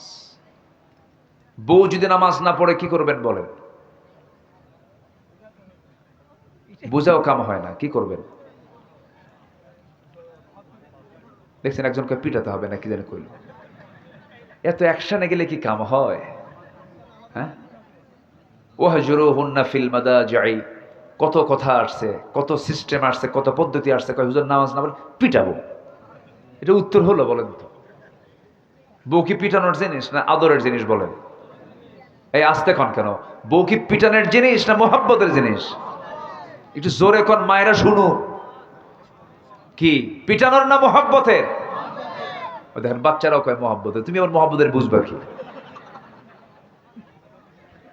মাশাআল্লাহ, ওরা মহব্বত করতে শিখবে ইনশাআল্লাহ। জোরে বলি ইনশাআল্লাহ। সুন্দর করে বুঝাতে হবে। আমার বন্ধুগণ, ঘরকে নামাজ দিয়ে সাজাতে হবে কি দিয়া? ফার্নিচার না নামাজ? বলেন ফার্নিচার না নামাজ? ঘরকে নামাজ দিয়ে সাজাতে হবে। ছেলেকে বলতে হবে বাবা ওঠো নামাজ, মেয়েকে বলতে হবে বাবা ওঠো নামাজ, বউটাকে বলতে হবে বউ তোমার এই হাত দিয়া তুমি আমাকে রান্না বান্না করে খাওয়াবা, নামাজটা পড়ো। ওযু বানায় নাও। একটা হাদিস বলি, আপনি শোনেন মনোযোগ দিয়া। প্রত্যেক বান্দার কাছে শেষ রাত্রিতে ফজরের একটু আজানের একটু আগে তাহাজ্জুদের সময় প্রত্যেকটা ব্যক্তির কাছে শয়তান এসে শিওরে বসে 3টা গিট মারে। কয়টা গিট মারে বলেন? 3টা গিট মারে। গিট মারা বোঝেন তো কি? গিরা দেওয়া, গিট্ট দেওয়া, বাঁধন দেওয়া, 3টা গিট দিয়ে দেয়। এই 3টা গিট মেরে শয়তান চলে যায়। আমার রাসূল বলেন ও সাহাবীরা, শয়তানের বেঁধে দেওয়াই 3টা গিট যদি তোমরা ছুটাতে চাও 3টা আমল করবে। নাম্বার 1 হলো আজান যখন তোমার কানে আসবে আস্তে করে তোমার বিছানা থেকে তোমার পিঠটা সরায় নিবে, একটা গিট ছুটে যাবে। এরপরে তুমি সুন্দর করে ওযু বানাবে, 2 নাম্বার গিটটা ছুটে যাবে। এরপরে তুমি ওযু বানায় নামাজের নিয়তে মসজিদের দিকে রওনা দেবে। প্রত্যেকটা কদমে কদমে 10টা করে নেকি লেখা শুরু হয়ে যাবে। নামাজ যখন শুরু করবে 3 নাম্বার গিটটাও ছুটে যাবে। পরবর্তী 24 ঘন্টা শয়তান তোমার কাছে ওয়াসওয়াসা দেওয়ার জন্য আসার সাহস পাবে না। জোরে কোন সুবহানাল্লাহ। তো শয়তানের গিটটা ছুটানোর জন্য কোন নামাজ আগে দরকার বলেন? বলেন কোন নামাজ আগে দরকার? একটা আদর্শ গ্রামের বৈশিষ্ট্য কি? জোহরে মুসল্লি বেশি হওয়া, আসরে মুসল্লি বেশি হওয়া না ফজরে মুসল্লি বেশি হওয়া? ফজরে মুসল্লি বেশি হওয়া। ফজরে সবাই বাড়িতে থাকে, হিসাব হবে ফজরে কতজন মুসল্লি নামাজ পড়লো। এটা আদর্শ গ্রাম। সাজানোর দরকার আছে না নাই? সাজানোর দরকার আছে না নাই? সাজাতে হবে গ্রামটা। কি মাতব্বর যারা আছেন গ্রামের বৈঠক একদিন দিয়ে বলবেন শোনো এদিকে আসো, সারা জীবন অনেকের বিচার করলাম, মাতব্বরি করলাম, কিয়ামতের দিন আল্লাহ যদি আমাকে নামাজের ব্যাপারে প্রশ্ন করে বসেন, গ্রামের লোকজনকে নিয়ে নামাজের ব্যাপারে কোনো পরামর্শ করছিস নাকি বল, উত্তর দেব কি? সুন্দর করে ডাকবেন, ডাক দিয়ে বলবেন ও গ্রামবাসী তোমরা আমাকে দায়িত্ব দিয়েছো, আমি ফজরে মুসল্লি পাই না, আমি আল্লাহর কাছে কি জবাব দেব? একটু কেঁদে ফেলবেন, সবাইকে দরদ নিয়ে মোহাব্বত নিয়ে বলবেন। একদিন বলবেন, 2 দিনের বৈঠকে বলবেন, সুন্দর কাজ হয়ে যাবে। দেখবেন একটা গ্রামের প্রত্যেকটা বাড়ি থেকে যদি ফজরের সময় যদি মসজিদে চলে আসে, আল্লাহর কসম করে বলি ওই গ্রামটা হয়ে যাবে জান্নাতি গ্রাম। জোরে কোন সুবহানাল্লাহ। ঘরটাকে জান্নাতি ঘর বানায় ফেলেন। ফজর যখন হয়ে যাবে আপনি বাবা সবার আগে উঠবেন, ছেলেকে ডাক দিবেন, বলবেন সালাত সালাত সালাত সালাত সালাত সালাত, বারবার বলবেন। সুন্দর করে সে নামাজে দাঁড়ায়া যাবে। মসজিদে গিয়ে জামাত পান নাই, বাড়িতে আজান দিয়ে ফেলবেন। সুন্দর করে আপনি নামাজের ইমাম হয়ে যাবেন, আপনার বউ পিছনে দাঁড়ায়া যাবে, সন্তান ছেলে আপনার পাশে দাঁড়াবে, মেয়েরা তার মার পাশে দাঁড়াবে। এমন করে সুন্দর করে কাতার করে বাড়িতে নামাজের পরিবেশ তৈরি করে ফেলবেন। আপনি কি জানেন যে পরিবারে নামাজটা ঠিক মতো আছে, আল্লাহর কসম সেই পরিবারে শয়তান ওয়াসওয়াসা দিতে পারে না। সুন্দর করে নামাজের পরিবেশ তৈরি করবেন। বউটাকে আস্তে করে ডাক দিয়ে বলবেন, বউ দেখো তোমার সঙ্গে আমার কত গভীর সম্পর্ক, আমার যৌবন তোমার কাছে, তোমার যৌবন আমার কাছে। আমাদের দুইজনের সম্পর্কের মধ্যে দিয়ে যে সন্তানগুলো, ফুটন্ত গোলাপগুলো পরিবার সুন্দর করে ছড়িয়ে পড়েছে, আমার সন্তান তুমি কি চাও শুধু দুনিয়ার মার্কেটে একসঙ্গে যাব না, আমরা যদি জান্নাতের মার্কেট একসঙ্গে মার্কেটিং করতে চাই, চলো না আমরা দুজন মিলে নামাজ পড়ি। দেখবেন দুজন নামাজ পড়া শুরু হয়ে গেছে। সুন্দর করে বলবেন, আমার নবী দুনিয়া থেকে যখন বিদায় নেবেন, একবার হোশ একবারে বেহোশ। রবিউল আউয়াল মাস চলে আসছে, আমার নবীজির দেহের মধ্যে বিষক্রিয়া দেখা দিয়েছে। নবীজিকে ইহুদির বাচ্চারা বিষ মেরেছিল, বিষ খাদ্যের মধ্যে দিয়েছিল। আমার বন্ধুগণ, যে ইহুদির বাচ্চারা আমার নবীর মতো প্রাণপ্রিয় নবীর খাবারের মধ্যে বিষ ঢুকাতে পারে, সে ইহুদির বাচ্চারা মুসলমানদের কোনোদিন কল্যাণ করতে পারে নাকি? আসতে বলবেন না, পারে নাকি? অনেক নবীকে তারা হত্যা করেছে, অনেক পয়গম্বরদেরকে ঝুলায় মেরেছে। ওয়ায়াকতুলুনান নাবিয়্যিনা বিগাইরি হক, জাকারিয়া আলাইহিস সালাতু ওয়াস সালামকে করাত দিয়ে 2 টুকরা করে শহীদ করে দেওয়া হয়েছে। এরপর ইহা আলাইহিস সালাতু ওয়াস সালামকে জবাই করে দুনিয়া থেকে বিদায় করে দেওয়া হয়েছে। অনেক নবীকে মারা হয়েছে। আমার বন্ধুগণ, আমার ভাইরা, সেই নবীজি যখন ওই বিষক্রিয়ায় যখন আক্রান্ত হয়ে পড়লেন, নবীজির মুখ থেকে বারবার বমি বের হচ্ছিল, ঘাম, শরীর থেকে ঘাম ঝরতেছিল। রাসূল একবার হুঁশ একবারে বেহুশ। ওই অবস্থায় খোঁড়ায় খোঁড়ায় রাসূল আম্মা জান আয়েশার ঘরের সামনে গিয়ে দরজায় নক করলেন। দরজা খুলে গেল। ভিতরে ঢুকিয়ে বলছেন, আয়েশা, শরীরটা ভালো যাচ্ছে না, মনে হয় মারা যাবো, আমি দুনিয়াতে বাঁচবো না। মাথায় একটু পানি ঢেলে দাও তো। মাথায় পানি ঢেলে দেওয়া হলো। আজান হয়ে গেল। আজান যখন হয়ে গেছে, রাসূল বলছেন, আয়েশা, আমার বেলাল আজান দিল, আমি মসজিদে না গেলে কেমন হয়? নিজের গায়ে কোনো শক্তি নাই, সর্বশক্তি প্রয়োগ করে তিনি দাঁড়ানোর জন্য চেষ্টা করতে নিয়ে পারলেন না, মাথা চক্কর মেরে পড়ে যেতে নিলেন। আম্মাজান আয়েশা তাকে শক্ত করে ধরলেন আর বলছেন, ইয়া রাসূলুল্লাহি, আপনি জামাতে নামাজ পড়তে পারবেন? রাসূল বলছেন, মনে হয় আমি আর পারবো না জামাতে নামাজ পড়তে, কিন্তু আমার বেলাল তো আজকে আমাকে না দেখে আজান দিয়েছে, কান্নাকাটি করেছে আজানের মধ্যে, আমাকে দেখে নাই। ও আমার আয়েশা, নামাজ তো সময় মতো শুরু হয়ে যাবে, কি নামাজটা পড়াবে? আমার পক্ষ থেকে জানান দিয়ে দাও, আমার বন্ধু তোমার আব্বা আবু বকর যেন আমার মুসাল্লায় দাঁড়ায় নামাজের দায়িত্ব পালন করে নেয়। সময় হয়ে গেছে। নামাজের মুসাল্লা ইমাম নতুন আসছেন। সাহাবায়ে কেরামদের মধ্যে কান্নার রোল পড়ে গেছে। সাহাবীরা কান্দে, কান্নায় বিজড়িত হয়ে চিৎকার করে কাঁদতেছে। জানাজায় নামাজে সবাই হাজির হয়ে গেছে। আমার নবীজি বলছেন, আমার আয়েশা রে, আমার সাহাবীরা কান্দে কেন? আমাকে একটু ধরো তো। জানালার কাছে নিয়ে যাওয়া হলো। জানালার কাছাকাছি নিয়ে যাওয়ার পরে সেই জানালার ফাঁকা দিয়ে আমার রাসূল সাহাবায়ে কেরামদের নামাজের দৃশ্যগুলো দেখতেছিলেন। আমাদের আয়েশা তাকে ধরে আছেন। রুকুতে যান, সেজদায় যান। সাহাবায়ে কেরাম চোখের পানি ফেলে ফেলে কাঁদতেছেন, আওয়াজ দিয়ে দিয়ে কাঁদতেছেন। আমার নবীজির কান্নায় কোনো আওয়াজ নাই, কিন্তু চোখের কোনা বেয়ে বেয়ে টপ টপ করে পানি পড়ে। আম্মা জান আয়েশা তার হাত দিয়া সেই চোখের পানিগুলো বারবার মুছে দিচ্ছেন আর বলছেন, ইয়া রাসূলুল্লাহ, আপনি কাঁদেন কেন? আপনার সাহাবীরা তো নামাজ পড়ছে, তারা তো আল্লাহর হক আদায় করছে, আপনার কান্নার কারণটা কি?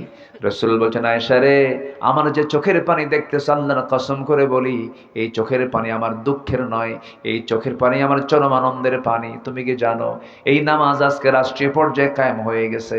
এই নামাজ পড়তে গেলে মক্কার কুরাইশ আমার হাতের মধ্যে মূর্তি ঢুকায়া দিত। এই নামাজ পড়তে গেলে মক্কার কুরাইশ আমার পিঠের উপরে উটের পচা নারী ভরি চাপায়া দিয়েছে, মুক্তবের জমিনে পড়ে গেছে। এই নামাজ কায়েমের সংগ্রাম করতে গিয়ে তায়েফের ময়দানে কাফেররা আমাকে চোকা চোকা পাথর দিয়ে রক্তাক্ত করেছে। দেখো, এই যে ক্ষত বিক্ষতের চিহ্নগুলো আমি লালন করছি, দেখো দেখো আমার শরীরে কত কত জখমের চিহ্ন, কত ক্ষতের চিহ্ন। এই নামাজ কায়েমের সংগ্রাম করতে গিয়ে উহুদের প্রান্তরে কাফের মুশরিকরা আমার দাঁত ভেঙ্গে ফেলে দিয়েছে। দেখো, দাঁত ভাঙ্গা দেহ নিয়া, দাঁত ভাঙ্গা মুখ নিয়ে দুনিয়া থেকে বিদায় নিতেছি। ওরে আয়েশা, এই নামাজ কায়েমের সংগ্রাম করতে গিয়া, ওই খন্দকের পরিখা খনন করতে গিয়া কোমরটা হারায় ফেলছি, কোমরটা সোজা করতে পারি না। ওরে আয়েশা, আজকে আমি আমার কোমর সোজা করতে পারি না, খন্দকের পরিখা খনন করতে গিয়ে এই শুধু নামাজ কায়েমের জন্য। সেই নামাজ কায়েম আজকে রাষ্ট্রীয় পর্যায়ে বাস্তবায়ন হয়েছে। এই চরম আনন্দে আমার চোখের পানি বের করতে বাধ্য করেছে। আয়েশা, মনে হয় বাঁচবো না, আমাকে একটু সহায় দাও, মাথায় পানি ঢেলে দাও। আমার নবীজি তার কাছ থেকে বিদায় নেবেন, এমন সময় বলছেন, ও আমার আয়েশা, আমার খাদেম আনাস কোথায় গেল? আনাসকে দেখি না। সাইয়েদনা আনাস নাই, আশেপাশে নাই। রাসূল বলেছেন, আমার আনাসকে খুঁজে বের করে আনো। আনাস বিন মালিক অনেক দূর থেকে তিনি বের হয়ে আসলেন। তার মুখে তখন দাড়ি ওঠেই নাই, ছোট্ট মানুষ, 20 বছর বয়স তার। তাই সেই সময় রাসূল বলছেন, আনাস রে, যদি কোনো ভুল করে থেকে আমাকে মাফ করে দিও, তুমি আমার খাদেম, আমার কাছ থেকে দূরে দূরে থাকো কেন? কি হয়েছে? কোনো ভুল হলে মাফ চাই। সাইয়েদনা আনাস বলেন, ইয়া রাসূলুল্লাহি, মাফ আপনি চাবেন কেন? মাফ তো আমি চাই। আমি তো আপনার কোনো খেদমত করতে পারলাম না, আমি আপনার কোনো খেদমত করতে পারলাম না। 10টা বছর আমার মা আপনার কাছে আমাকে দিয়ে গেছেন। এই 10টা বছরে আমি আপনার খেদমত করতে যাব তো দূরের কথা, আপনি উল্টা আপনি আমার খেদমত করেছেন। বয়স কেবল হওয়া শুরু হলো, বুঝের বয়স আসলো। আমি আপনার জন্য দোয়া করি, হুজুর, আপনি যুগের পর যুগ বাঁচেন, আমি আনাস, আমি আপনার খেদমত করে যেন যেতে পারি। রাসূল সাইয়েদনা আনাসকে বুকের সঙ্গে জড়িয়ে ধরে বলছেন, আনাস রে, বুঝতে পেরেছি তোর আবেগ রে। আনাস সাকরাতুল মউতের লক্ষণ আমার মধ্যে চলে আসছে, মৃত্যুর যন্ত্রণা আমার মধ্যে চলে আসছে, আমি যে কোনো মুহূর্তে দুনিয়া থেকে বিদায় হয়ে যাব। আনাস রে, আমি মনে হয় আর বাঁচবো না, তবে আমি আল্লাহর কাছে বলছি, আল্লাহ জান্নাতের খাদেম হিসেবে আমি কাউকে চাই না, তুমি আল্লাহ আমার জান্নাতের খাদেম, আমার দুনিয়ার আনাসকে আমার জান্নাতের খাদেম বানায় দিও। জোরে কোন সুবহানাল্লাহ। মান তাশাব্বাহা বিকওমিন ফাহুয়া মিনহুম। আমার নবী যেই কথাগুলো বলে দুনিয়া থেকে বিদায় নিচ্ছিলেন, এমন সময় বলছেন, আয়েশা দেখো তো আমার কলিজার টুকরা, আমার দেহের টুকরা, আমার ফাতিমা কোথায় রে, দেখো তো আমার ফাতিমা কই গেল। ফাতিমা নাম শব্দ নেওয়ার সঙ্গে সঙ্গে নবীর সামনে হাজির হয়ে গেছেন। কোনো আওয়াজ নাই, কোনো শব্দ নাই, শুধু চক্ষু বেয়ে টপ টপ করে পানি পড়ছে। রাসূল বলছেন, আরে ফাতিমা এইদিকে আয়। সহি সিয়াসিত্তের হাদিস, নবীজি তাকে পাশে বসালেন, কানের মধ্যে মুখ ঢোকায় বলছেন, কানে কানে কি যেন বললেন। আম্মাজান আয়েশা হাদিসটা বর্ণনা করে বলেন, কি যেন কানে কানে বললেন, কান্না থেমে গেল। শুধু এতটুকুন বলেন, ফাতিমা কেঁদো না, কেঁদো না, দুনিয়ার জিন্দেগিতে আমি যেমন তোমাকে দূরে রাখতে দেই নাই, দূরে থাকতে দেই নাই, আমি দুনিয়া থেকে বিদায় হয়ে যাব, আমার বিদায়ের পরও তুমি আমার পরপরই দুনিয়া থেকে বিদায় হবে, কবরের জিন্দেগিতে তুমি আমার সাথে সাথেই থেকে যাবে। ফাতিমাকে সান্ত্বনা দিলেন। এরপরে রাসূল দুনিয়া থেকে বিদায় নেবেন। এমন সময় রাসূল আস্তে করে ডাক দিয়ে বলছে, আয়েশা রে, আমি বুঝি দুনিয়া থেকে বিদায় হয়ে যাব, আমার সাহাবীদের সঙ্গে তো আমার আর কত কথা হলো না, আমি তোমাকে সর্বশেষ একটা মেসেজ দিয়ে দেই, আমার উম্মতকে সারা জীবন ভালোবেসেছি, সারা জীবন উম্মতের জন্য কেঁদেছি, আমি আমার উম্মতকে ছাড়া জান্নাত যেতে চাই না, আমার উম্মতকে বলে দিবা আমার উম্মতরা যেন কখনো 5 ওয়াক্ত নামাজ না ছেড়ে দেয়। ভাইরা, সে নামাজকে আমরা পড়বো, জোরে বলি ইনশাআল্লাহ, পড়বো। আত্মশুদ্ধির 10 পন্থা, নিজের জীবনের নফসের শুদ্ধির 10 পন্থা, 10টা পথ।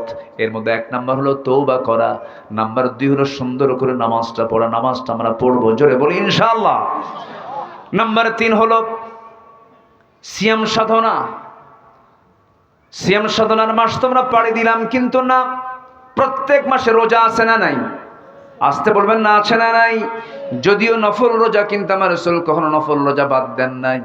সোমবার বৃহস্পতিবারের রোজা। যুবকরা, তোমার যৌবন কন্ট্রোল করতে পারো না, বিয়ে করতে পারছো না, সমস্যা, রোজা রাখো, চোখটা সংযত করো, যৌবনকে সংযত করো। রোজা এমন একটা ইবাদত, পৃথিবীর সব কিছুই দেখা যায়, সব ইবাদত দেখা যায়। নামাজে দাঁড়াচ্ছেন, দেখে ফেললো একজন, এরপরে দান করছেন, দেখে ফেলছে একজন, কিন্তু রোজাটা এমন একটা ইবাদতের নাম, পৃথিবীর কোনো মানুষের দেখার কোনো সাধ্য নাই। বান্দা রোজা আছে কি আছে না, সম্পূর্ণ খবর একমাত্র জানান তিনি আমার কে। এই যে আল্লাহ নিজে বলছেন, এই রোজাটা আমার জন্য, এটার পুরস্কার আমি আল্লাহ নিজ হাতে বান্দাকে জান্নাত বুঝায় দেব। জোরে বলে সুবহানাল্লাহ, আরো জোরে বলে সুবহানাল্লাহ। রোজা মানে কি জানেন? যার রোজা কবুল হবে তার জান্নাত ওয়াজিব হয়ে যাবে। আমি সাউথ কোরিয়াতে বছর 10 আগে গিয়েছিলাম। সাউথ কোরিয়া, দক্ষিণ কোরিয়া, ওই দেশের টোটালি মানুষ ম্যাক্সিমাম সব বৌদ্ধ, গৌতম বুদ্ধের তারা অনুসারী। তা আমার দেশের কিছু প্রবাসী সেখানে যায়, থাকে, চাকরি করে। এক প্রবাসী আমাকে গল্প করছেন, হুজুর, এক আমার মালিক, সে বৌদ্ধ, রোজার মাসে আমি রোজা আছি, সে রোজা বোঝে না, আমাকে বললো রোজা কি, হটস্কল রোজা, রোজা কি? তো বুঝাই দিলাম, না খেয়ে থাকে। না খেয়ে থাকা কেন? পানি খাও। সে আমার সামনে একটা পানি দিল, পানির বোতল দিয়ে, পানি খাও। কিসের রোজা? কেন আল্লাহ আমাকে মানা করে? আল্লাহ আবার কিসের মানা করবে? কেন আল্লাহ আমাকে মানা করছে, এজন্য খাবো না আমি। আল্লাহ তোমাকে মানা করলো, ঠিক আছে, তুমি খাবা না, ঘরের মধ্যে লুকায় যা খাও। কি কথা কি বুঝতেছেন? মানে ও বোঝে নাই যে আল্লাহ লুকেও দেখে, এটা বোঝে না। তো বললো, আমার আল্লাহ এমন আল্লাহ যিনি লুকে খেলেও খায়, লুকে খেলেও দেখে, গোপনে খেলেও দেখে, প্রকাশ্যে খেলেও দেখে। আশ্চর্য হয়ে, তাই তোমার আল্লাহ গোপনেও দেখে, প্রকাশ্যেও দেখে, আর তুমি সেই আল্লাহকে ভয় করে রোজা আছো? তোমার দেশের মানুষ কি করে? আমার দেশের মানুষে সবাই রোজা রাখে। বলতেছে, তোমার দেশের মানুষ তো খুব বড় আল্লাহওয়ালা, কোনো অপরাধ করে না, কোনো চুরি ডাকাতি করে না, নাকি? কি আস্তে কয়। তাহলে ওই বৌদ্ধর যে ধারণা, সেই ধারণাই তো রাইট। যে আল্লাহর ভয়ে খায় না আড়ালে, যে আল্লাহর ভয়ে কোনো পানি খায় না, কোনো কিছু খায় না, বৈধ স্ত্রীর কাছে সে যায় না আল্লাহর ভয়ে, সে তো আল্লাহ বলাই, সে তার মতো ভালো মানুষ তো হওয়ার কথা না। তাহলে এত রোজাদার আমার দেশে থাকার পরও চুরি আসে না নাই, ডাকাতি আসে না নাই, তাহলে কেমন কি রোজা হলো আমাদের বলেন? তাহলে আত্মশুদ্ধির জন্য নকল রোজার দরকার না, আসল রোজার দরকার? বলেন কি রোজার দরকার? আসল রোজা। আমরা আসল রোজা পালন করব, জোরে বলি ইনশাআল্লাহ। নাম্বার 4 হলো আল্লাহর জিকির করা। আল্লাযীনা আমানু তাতমাইন্নু কুলুবুহুম বিযিকরিল্লাহ আলা বিযিকরিল্লাহি তাতমাইন্নুল কুলুব। জোরে বলুন আল্লাহু আকবার। নাম্বার 5 হলো আত্মশুদ্ধির জন্য নাম্বার 5 নাম্বার পথ হলো কোরআনের সাথে সম্পর্ক বেশি রাখবো আমরা। এই কিতাবের সঙ্গে সম্পর্ক বেশি যার, আল্লাহর সঙ্গেও সম্পর্ক বেশি তার। এই কিতাবকে সুন্দর করে পড়ব, তিলাওয়াত, কিরাআত, দিরাসাত, তাদাব্বুর সব মিলিয়ে আমার সঙ্গে কোরআনকে আমার সঙ্গে আমার লালন করতে হবে, বুঝতে হবে। আপনি কি জানেন এই কোরআন একদিন আমাকে আপনাকে সুপারিশ করে জান্নাতের দরজায় পৌঁছায়া দেবে? জোরে বলে সুবহানাল্লাহ। এই জন্য দুনিয়ার দল করব না, কোরআনের দল করব। আরো জোরে ওয়াদা করে যান, দুনিয়ার দল না কোরআনের দল? আরো জোরে বলেন, দুনিয়ার দল না কোরআনের দল? দুনিয়ার দল না কোরআনের দল? দুনিয়ার দল না কোরআনের দল? মনে যেন থাকে। জোরে বলি ইনশাআল্লাহ। নাকি বের হওয়ার পরে ভুলে যাবেন? নাম্বার 6 হলো সেজদায় বেশি বেশি ক্রন্দন করা। ইয়াখিরুনা লিল আযকানি ইয়াবকুন ওয়া ইয়াজিদুহুম খুশুআ। জোরে বলুন আল্লাহু আকবার। নাম্বার 7 হলো হালাল রিজিক উপার্জন করা। কুলু মিনাত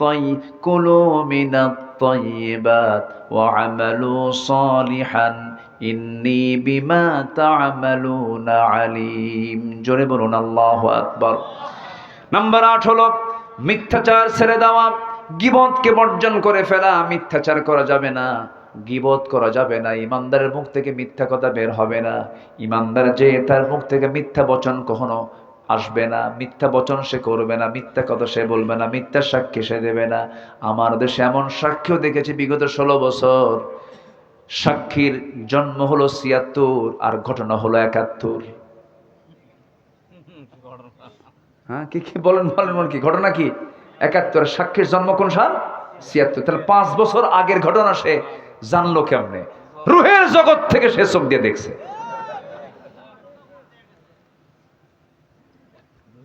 এগুলো দেখছে আমার কত বছর? 16 বছর। কত বছর?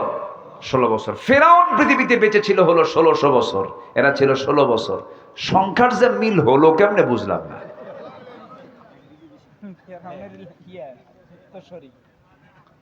আল্লাহ তাআলা এদের কিছু উদাহরণ দিয়েছে, জানেন? আল্লাহ তাআলা এদের কিছু উদাহরণ দিয়েছে। যেরকম আল্লাহ তাআলা মশার উদাহরণ দিয়েছেন। কিসের উদাহরণ বলেন তো? মশা। মশা মশা কি করে আমাদের বলেন? কামড়ায় কিনা? মশা কামড়ায়। আল্লাহ তাআলা কোরআনের ভিতরে মশার কথা বললেন, তো কাফেররা বলল ফায়াকুলুনা মাযা আরাদাল্লাহু বিহাদা মাসালা। তোমার আল্লাহর কি দরকার ছিল যে এই মশার উদাহরণ কোরআনে ঢুকানো? এত বড় একটা কিতাব, এটা এর মধ্যে মশা কেন? বলে ফেলল। কিন্তু কেন যে মশা ঢুকালেন, এই যে এ দেখেন, বুঝবেন। আচ্ছা বলেন তো, মশাকে দেখে আমরা ভয় পাই না মশা আমাকে দেখে ভয় পাই? বলেন বলেন। আমি কি মশাকে দেখে ভয় পাই না মশা আমাকে দেখে ভয় পায়? মশারি টাঙ্গায় কে? কে মশারি টাঙ্গায়? তাহলে ভয় পায় কে? কি ঠিক আছে কিনা বলেন? আচ্ছা, তাহলে ছোট্ট মশা, কিন্তু এই মশা এত ভয়ঙ্কর।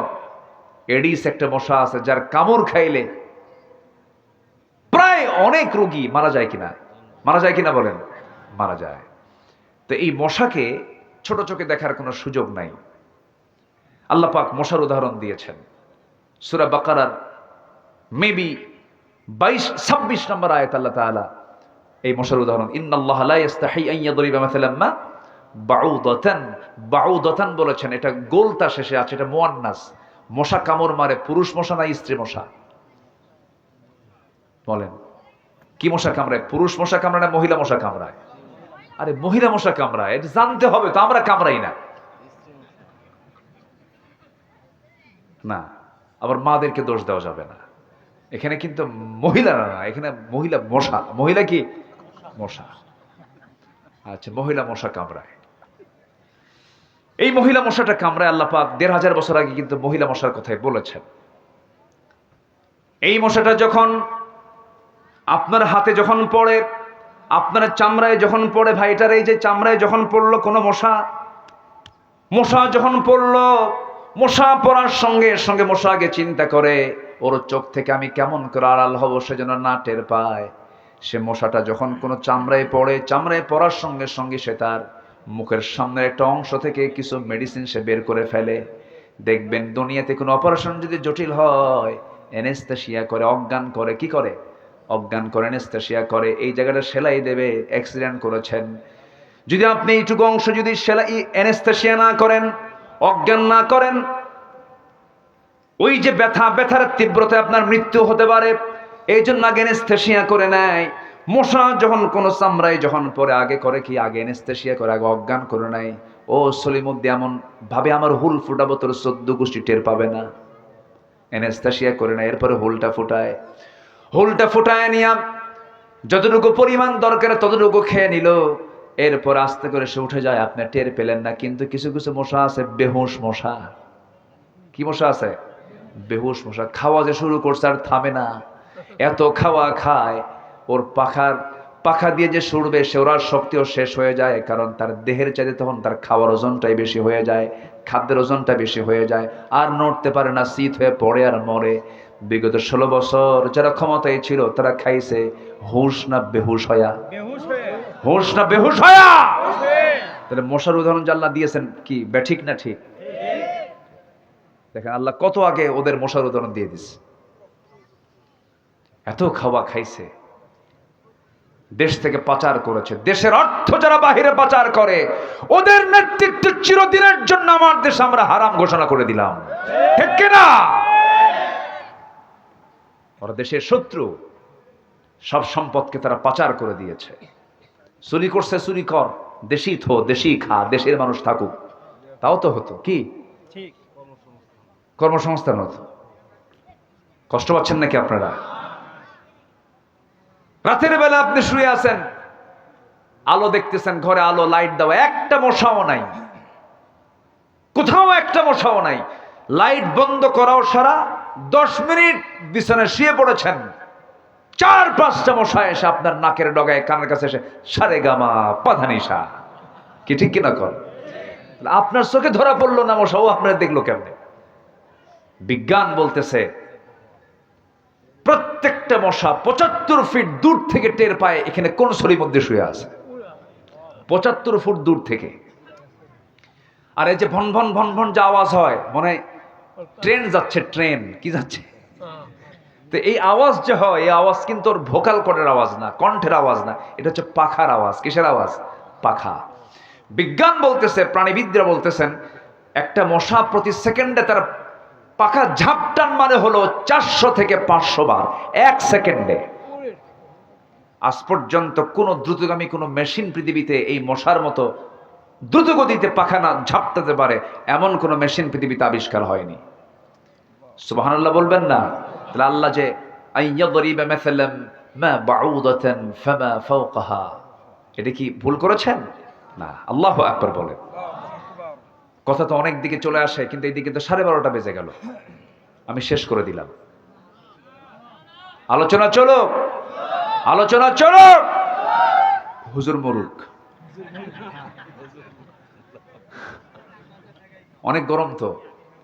জি আলহামদুলিল্লাহ, আলহামদুলিল্লাহ। আমি খুবই খুশি যে রাত বসে এত রাতে আপনারা গরমকে উপেক্ষা করে, প্রচন্ড গরম কিন্তু মানুষের দেহের সাথে দেহ লেগে একদম আপনারা সব ত্যাগ থেকে হয়ে গেছেন, ঘর্মাক্ত দেহ হয়ে গেছে আপনাদের শরীর থেকে। মানে এখন একটা মানে চরম একটা ভাব বের হচ্ছে, আমি ফিল করছি। উপরে আবার ঢেকে দেওয়া আছে, এর মাঝেও বসে আছেন। আল্লাহর কসম, কোরআন এর মোহাব্বত না থাকলে বসে থাকা যায় না। বলি আলহামদুলিল্লাহ, জোরে বলি আলহামদুলিল্লাহ।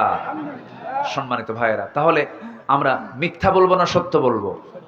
মানুষের কিছু প্রশংসা করবো না গীবত করব? পারলে প্রশংসা করব, গীবত করার দরকার নাই। নাম্বার 9 হলো অহংকার করা যাবে না, আত্মগরিমা করা যাবে না। অহংকার কার? অহংকারটা করা কার হক? অহংকারটা কার হক বলেন? আল্লাহ অহংকার করবেন, আল্লাহর যোগ্যতা আছে, বান্দার কোনো অহংকার করার কোনো যোগ্যতা নাই। একটু দেহটা ভালো, বডি ভালো, 86 কেজি ওজন, 6 ফুট লম্বা, চেহারাটা লাল টকটকা, চুলটা কালো, চোখটা ডাহুক চোখ, প্রশস্ত কপাল, ভ্রুটা সুন্দর, ফিটিং বডি খুব ভালো, রাস্তায় যখন হাঁটে বুঝায় আমি একখান মাল। এরকম আছে না নাই বলেন তো? আছে। কিন্তু তুমি কতটুকু কি আল্লাহ ভালো বোঝেন, বেশি না, খালি পিছন দিয়ে শুধু একটু ডাইরেক্ট লাইন করে দেওয়া দরকার। কি লাইন বলেন? ডাইরেক্ট লাইন যদি হয় আর 7-8 বার যদি যাওয়া আসা করো, তোমার ফিটিং বডি শেষ, মাল থাকবে না, অচল হবে। কি হবে? কি হবে? অচল। অতএব দেহের অহংকার করা যাবে না, সম্পদের অহংকার করা যাবে না, ক্ষমতার অহংকার করা যাবে না। আজ থেকে 8 মাস আগে যার কথায় প্রশাসন উঠতে বসতো, সেই মহিলা আজকে গোটা পৃথিবীর কোথাও জায়গা পাচ্ছে না। অহংকার দেখানো যাবে না। ক্ষমতার অহংকার না, অর্থের অহংকার না, দেহের অহংকার না, কোনো অহংকার দেখানো যাবে না। নাম্বার 10, শেষ তো হলোই মোটামুটি, আমি শর্ট করে বলে ফেললাম। নাম্বার 10 হচ্ছে তাকওয়া অর্জন করব আমরা। তাকওয়া, তাকওয়া মানে হচ্ছে সেই গুণ, যে গুণটা হচ্ছে সকল প্রকার হারাম থেকে যে ব্যক্তি নিজেকে বিরত রাখতে পারে, সে হচ্ছে মুত্তাকি। বলি আলহামদুলিল্লাহ। হারামকে হারাম জেনে হারামকে বাদ দেব, আমি জান্নাত বুঝে নেবো। কাল আমি হারামের কাছে যাইও নাই, তুমি আমার জান্নাত বুঝাই দাও। জোরে কান সুবহানাল্লাহ। আমি হারাম ছেড়ে দেব, আল্লাহ আমাকে কি বুঝাই দিবেন? জান্নাত বুঝাই দিবেন। আসুন আল্লাহ পাক আমাদের নফস, আমাদের কলব, আমাদের রূহকে সুন্দর করে সাজানোর তৌফিক দান করুন। জোরে বলি আল্লাহুম্মা আমিন। নফস হচ্ছে লেজিসলেটিভ, এরপরে রূহ হচ্ছে অ্যাডমিনিস্ট্রেটিভ, আর কলব হচ্ছে ফেডারেটিভ। এই তিনটাকে আমরা অত্যন্ত সুন্দর যত্নের সঙ্গে আমরা এটাকে লালন করব। নফসকে প্রশ্রয় দেব না খারাপ কাজের জন্য। যুবকরা নোংরামি করবা না। বিয়ের আগে কোনো প্রেম হয় না, প্রেম হবে হলো বিয়ের আগে না বিয়ের পরে? বিয়ের আগে করে ফেলবে। ওই যে যেটা হাইব্রিড হয়, হাইব্রিডে কিন্তু কোনো বরকত থাকে না। হ্যাঁ, ওগুলো খায় না কেউ। মুরগি, হ্যাঁ জি, এগুলো করা যাবে না। অকালে পাকলে অকালেই ঝরতে হয়, এগুলো করা যাবে না। প্রেম হবে বিয়ের আগে না বিয়ের পরে? বিয়ের পরে প্রেম হবে। কি বললেন আপনি? ও আচ্ছা, জি জি, মাশাআল্লাহ। এই জন্য যুবকেরা এগুলো করবা না। কোনো নেশার কাছে যাবা না, নেশার দিকে যাবে না, মাদকের দিকে যাবে না, কোনো জুয়ার দিকে যাবে না, ডিভাইস আসক্ত হওয়া যাবে না, খারাপ কিছু দেখবা না। চোখ দিয়ে খারাপ কিছু দেখবা, আল্লাহ তোমাকে দেখবেন। সব কিছু খেয়াল রাখতে হবে।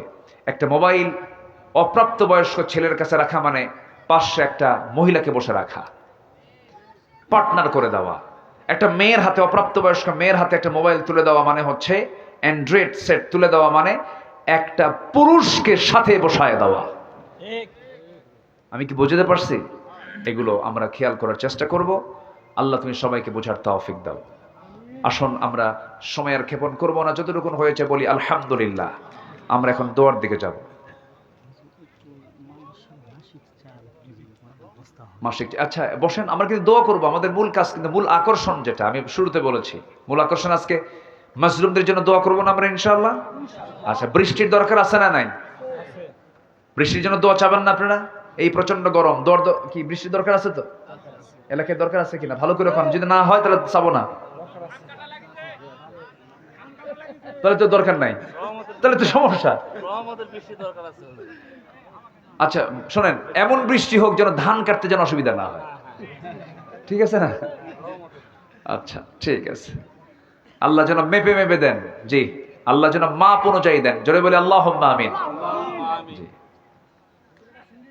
ইসলামে আত্মা, নফস, আকল, এই তিনটি কনসেপ্ট কিভাবে পৃথক, তারা কিভাবে একে অপরের সঙ্গে সম্পর্কিত, এ তো অনেক লম্বা কথা। আমি শেষ অবশ্য বলেছি নফস, কলব এবং রূহ অ্যাডমিনিস্ট্রেটিভ, লেজিসলেটিভ, এটা হচ্ছে ফেডারেটিভ। অনেক লম্বা কথা, তো আমি এটা বলবো কেমন। এখন ইসলামের রিবা, সুদ তো হারাম হলেও বর্তমান সময় ইসলামী ব্যাংকিং কীভাবে শরিয়া অনুযায়ী কাজ করে দাবি করে, আদতে এতে কোনো চাতুরতা রয়েছে? শোনেন, আমাদের যে মূল রাষ্ট্রায়ত্ত যে ব্যাংকগুলো, এর সুদ আছে না নাই বলেন তো? আছে। তো এর মধ্য থেকে একটু বাঁচার জন্য চেষ্টা করছে। আপনি বাঁচার চেষ্টা করবেন না? আপনি বাঁচার জন্য এই শরিয়া বোর্ড রেখে কিছু ব্যাংক তারা চেষ্টা করছে মন্দ থেকে, মানে অন্তত কিছু থেকে আমরা বাঁচার চেষ্টা করি। আমি নেব না, এটা পারবেন না, আপনাকে নিতে হচ্ছে, কিন্তু আপনি দিবেন না, আমি সুদ দেব না, এই এই এই কাজ শুধু করতে পারবেন আপনি, কিন্তু আপনি নিতে বাধ্য হচ্ছেন। আপনি দেশের নাগরিক, পরোক্ষ হলেও আপনি সুদের সঙ্গে জড়িত। আমার কথা কি বুঝতেছেন আপনি? তখন আপনি জড়িত নন যখন এই দেশটা ইসলামী হুকুমত, ইসলামী রাষ্ট্র যখন কায়েম হবে, তখন আপনি 100% বলতে পারবেন যে আমি সুদ থেকে মুক্ত হতে পেরেছি। আচ্ছা, আপনি মাহফিলে আসছেন, ডান পথে এসেছেন না বাম পথে এসেছেন বলেন? না, গাড়ি নিয়ে আসছেন আপনি ডান দিকে না বাম দিকে? বাম দিকে। এদেশের ট্রাফিক আইনটা কি বামে চলা না ডানে চলা? বলেন ডানে চলা বামে চলা? কিন্তু ইসলাম কি বলে? ডানে চলো। তাহলে আপনি হাজারো বড় আল্লাহ হন, পীর সাহেব হন, পীরে মোকাম্মেল হন, রাস্তায় হাঁটতে গেলে আপনি ডানে হাঁটবেন না বামে হাঁটবেন? বামে। কেন? এদেশের আইনটা আছে এটা। তো আপনি চাইলে তো পারতেছেন না, কিন্তু আপনি আপনার মতো করে যখন চলতে যাবেন, আপনার অধীনস্থ যারা থাকবে সেখানে আপনি চেষ্টা করে যদি শরিয়া বোর্ড কায়েম করে যদি বাঁচার চেষ্টা করেন, অন্তত মন্দের ভালো আছে না? মন্দের ভালো তো আছে, এতটুকু আপনি বাঁচতে পারলেন। আপনি বলতে পারবেন আল্লাহ আমি কিছু চেষ্টা করেছি, আমি 100% শরিয়া তারা ফলো করতে পারে এটা আমি বলতে পারবো না। এটা কেমনে বলবো? আমার পক্ষে এটা বলা সম্ভব নয়, তবে তারা চেষ্টা করছে, আমরা চেষ্টাকে সাধুবাদ জানাই, বলি আলহামদুলিল্লাহ। জি আসেন। ওরে শোনার জন্যই আসছে মনে হয়। যে দেখা যাক ইনশাআল্লাহ। হ্যাঁ, আমরা এখন দোয়া দোয়া দোয়া নাকি আর তো কোনো কাজ নাই? ও মাসিক চাল মাদ্রাসা চলে। সবচাইতে চাল সুন্দর বিখ্যাত কোন জেলা বলেন? কোথাকার চাল সবচেয়ে দেশে বেশি পরিচিত বলেন? মোটা চাল না চিকন চাল? চিকন চাল। নাজির শাহ। জি আলহামদুলিল্লাহ। নওগাঁর চাল গোটা দেশে সমাদৃত। আলহামদুলিল্লাহ বলেন। আল্লাহ তুমি এই এলাকার বান্দাদের আবাদে বরকত দিয়ে দাও, জোরে বলি আমিন। তো দান না করি বরকত নিবেন? এটা কেমন হয়? তো এটাকে মাসিক ভাবে আপনি বলতেছেন নাকি? মাসিক চাউল, মাসিক ভাবে যদি এক বস্তা দেয় এরকম না? আচ্ছা, প্রত্যেক মাসে কত বস্তা চাল লাগে আপনাদের? মাসে 6 বস্তা লাগে। তাহলে তো অনেক ছাত্র। তো আমি কয় কেজি দিয়ে এক বস্তা? ও 50 কেজি। এই তো মনে হয় খুব বেশি হবে না ইনশাআল্লাহ। আমি একটা মাপ আছে কিন্তু 100 কেজিতে আছে, একটা আছে না যেটা 64 কেজিতে ছিল, হ্যাঁ, 50 কেজি 25 কেজি হয়েছে। এখন কমায় গেছে। আচ্ছা 50 কেজিতে এখন এক বস্তা, আমরা এটাই মাথায় নিচ্ছি। 50 কেজি করে। এখানে এতিমও আছে তো না? এতিম আছে না? এতিম আছে। আপনি এতিমকে খাওয়াবেন, আল্লাহ আপনাকে জান্নাতে খাওয়াবেন, বলি আলহামদুলিল্লাহ। যে এতিমকে খাওয়ায় তার জন্য জান্নাত ওয়াজিব হয়ে যায়। এটা বিশাল ব্যাপার। কিন্তু একটা চান্স আসছে, মাসে আপনি 50 কেজি করে দিবেন। এই মাদ্রাসায় একটা মাস চলে গেলে 50 কেজি দিবেন, আল্লাহ আপনাকে এটার জন্য বিশাল পুরস্কার দিবেন ইনশাআল্লাহ। এরকম কেউ কি আছেন দিতে পারবেন যে হুজুর আমি প্রত্যেক মাসে এতিমদের জন্য, এই দুস্থ অনাথ, এই গরিব ছাত্রদের জন্য আমি একটা বস্তা চাল আমি দেবো? এরকম কে আছেন দেখি? এতগুলো মানুষের মধ্যে এরকম ভাগ্যবান কেউ আছেন কি দিতে পারবেন? আচ্ছা, আব্দুল মালিক নামে একজন ভাই, তিনি মানে ইতিমধ্যে লিখে দিয়েছেন, তিনি এক বস্তা চাল প্রত্যেক মাসে দিতে চেয়েছেন। 12 মাসে 12 বস্তা, অর্থাৎ কত? 600 কেজি না নাকি? 600 কেজি। হ্যাঁ 600 কেজি হচ্ছে। জি আলহামদুলিল্লাহ। আল্লাহ তুমি তার দানকে কবুল করো, জোরে বলি আল্লাহুম্মা আমিন। এরকম কেউ কি আছেন যে একটা মাসে আসলে, একটা মাস শেষ হলি 50 কেজি চালের দাম কত? মানে 3000 টাকা না? 3 থেকে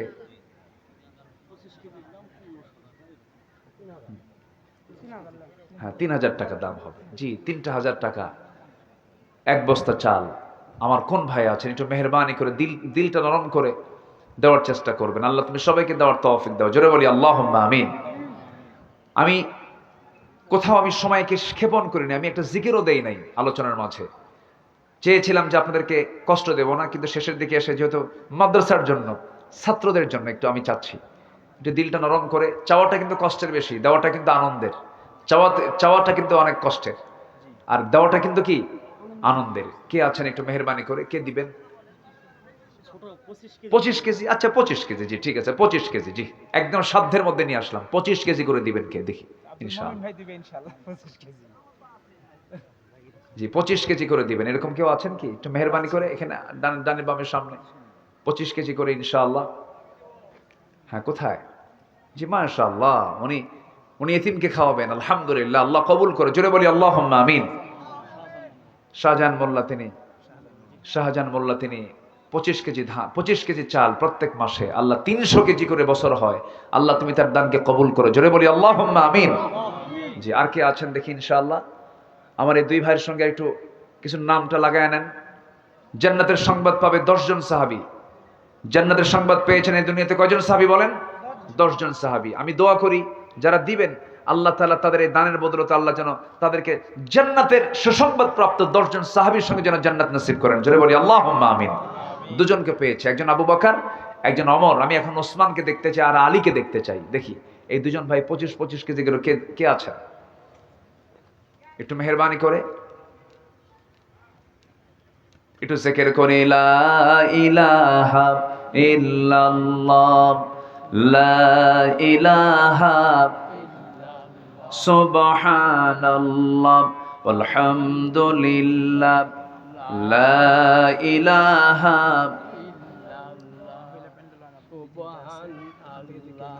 যে আমার মা বোন যারা আসছেন মেহেরবানি করে দিলটা নরম করে আপনারাও দিতে পারবেন। আল্লাহ তুমি সবার দানকে, যে যে নিয়তে দান করেছেন তাদের দান কবুল করো, এবং নতুন করে আমি যেটা চাচ্ছি আল্লাহ তুমি তাদেরকে নতুন করে প্ল্যান করে দান করার তৌফিক তুমি আল্লাহ দিয়ে দাও, জোরে বলি আল্লাহুম্মা আমিন। জিকির করি লা ইলাহা,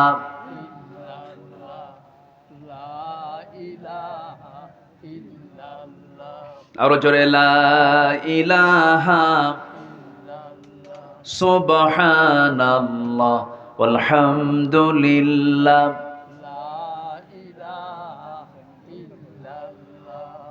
লা ইলাহা ইল্লাল্লাহু মুহাম্মাদুর রাসূলুল্লাহ সাল্লাল্লাহু আলাইহি ওয়াসাল্লাম। আমরা একটু নামাজের মতো করে বসি, নামাজের মতো করে তাশাহুদের সূরাতে আমরা বসে যাই। আমরা আল্লাহর কাছে চাবো, দেব কি এখন নতুন করে আসছে কিছু লোক? আচ্ছা ঠিক আছে, দোয়ার মধ্য দিয়েই আমরা শেষ করে দেব। তার আগ দিয়ে আবারও একটু, আপনারা তো দান করেছিলেন 12টার আগে, একটু 12টার পর একটু বারকাতান তাহাজ্জুদের সময় হয়ে গেছে, যদি কিছু দিতে পারেন একটু চাদর যাবে দোয়ার মধ্য দিয়েই, দোয়া হাত থাকবে, আপনি যদি সুযোগ পান এর মধ্যে আপনি দিতে পারবেন ইনশাআল্লাহ। সবাই বলে সুবহানাকা আল্লাহুম্মা ওয়া বিহামদিকা আশহাদু আল্লা ইলাহা ইল্লা আনতা আস্তাগফিরুকা ওয়া আতুবু ইলাইকা। চিৎকার মেরে বলি ইয়া আল্লাহ, আমার জীবনের সাগীরা কবিরা, ছোট বড় সব গুনাহ তুমি আল্লাহ মাফ করে দাও, জোরে বলুন ইয়া রাব্বাল আলামিন। আচ্ছা সাইফুল নামে একজন ভাই, তিনি 5,000 টাকা দান করেছেন, তুমি তার দানকে কবুল করো, জোরে বলি আল্লাহুম্মা আমিন। যেরকম করে অনেক প্রকাশ করতে চান না, আড়ালে দেন, গোপনে দেন, এরকম অনেক গোপন দাওয়াত কিন্তু, অনেক গোপন দানও কিন্তু আছে।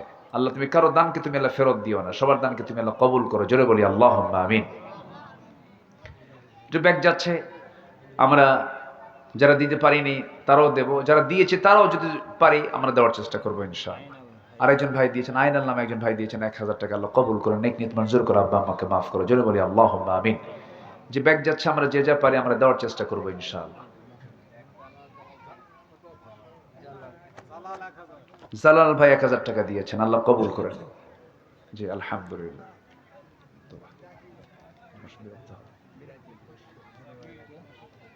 হ্যাঁ? জি আলহামদুলিল্লাহ। আর কে আছেন দেখি একটু দিলটা নরম করে, আমরা সবাই দেবো ইনশাআল্লাহ। আল্লাহ তুমি সবাইকে দিল থেকে দেওয়ার তৌফিক দাও, জোরে বলি আল্লাহুম্মা আমিন।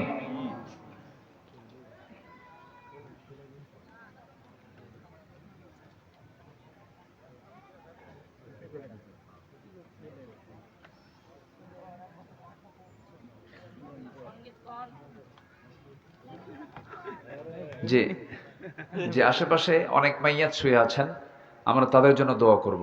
অনেক কবরবাসী আছেন, কবরবাসী আছেন আশেপাশে, অনেক কবরের বাসিন্দা আছেন যারা অসহায় হয়ে পড়ে আছেন। আমরা সেই অসহায় কবরবাসীর জন্য আমরা দোয়া করি, আল্লাহ যেন তাদের কবরের সমস্ত আযাবকে মাফ করে দেন। জোরে বলি আল্লাহুম্মা আমিন। এই আশাবাদ কামনা করছি। অনেক প্রবাসী ভাইরা আছেন, প্রবাস জীবন আছেন, তারা অনেক দান সাদকা করেছেন। একজন মা শিরিন আর সাফিয়া শিরিন এবং সাফিয়া নামে দুজন মহিলা, একজন 1000 আর একজন 500 টাকা দান করেছেন। আল্লাহ কবুল করো, নেক নিয়ত মঞ্জুর করো, আব্বা আম্মাকে মাফ করো। নিয়ত করে দিবেন, নিয়ত করবেন আপনি, কবুল করবেন কে? আল্লাহ তাআলা। অসুস্থ, আল্লাহ পাক সুস্থ করে দিবেন। রোগাক্রান্ত, রোগমুক্ত করে দিবেন। ঋণগ্রস্ত, দান করে আপনি আল্লাহর কাছে যাবেন এবং দোয়া করবেন, আল্লাহুম্মা ইন্নী আউযু বিকা মিনাল হাম্মি ওয়াল হাযানি ওয়াল আজাজি ওয়াল কাসালি ওয়াল জুবনি ওয়াল বুখলি ওয়া দালা'id দাইনি ওয়া গালাবাতির রিজাল। এরকম করে আমরা আল্লাহর কাছে দোয়া করব। আল্লাহ অবশ্যই আমাদের সকল বিপদ আপদ থেকে আল্লাহ পাক আমাদেরকে হেফাজত করবেন। আল্লাহ কবুল করুন। জোরে বলি আল্লাহুম্মা আমিন।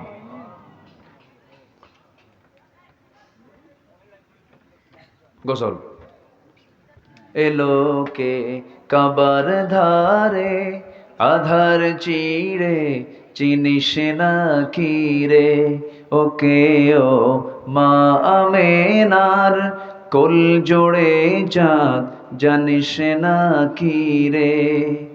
মুতালিব আজকে কেন বেহুশ হেন, বক্ষে খুশির বান, বেদনার সুপ্ত ক্ষতে হাত বুলাতে কারে আগমন, সাহারার হৃদয় ভরা ঝরনা ধারা বইল না কি রে, এলোকে কাবার ধারে, আধার চিরে চিনিস না কি রে।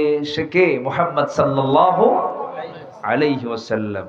বাগিচায় ছন্দ বিলায় বুলবুলি হায়, আজ সে দিওয়ানা চুমু খায় প্রেমের ভাষায়, গভীর নেশায় পে পরওয়ানা, গোলাপের অধর ভরে খুশবু ঝরে রয় না বাকি রে, এলোকে কাবার ধারে, আধার চিরে চিনিস না কি রে, ওকে ও মা আমেনার কোল জোড়ে চাঁদ জানিস না কি রে, জানিস না কি রে, জানিস না কি।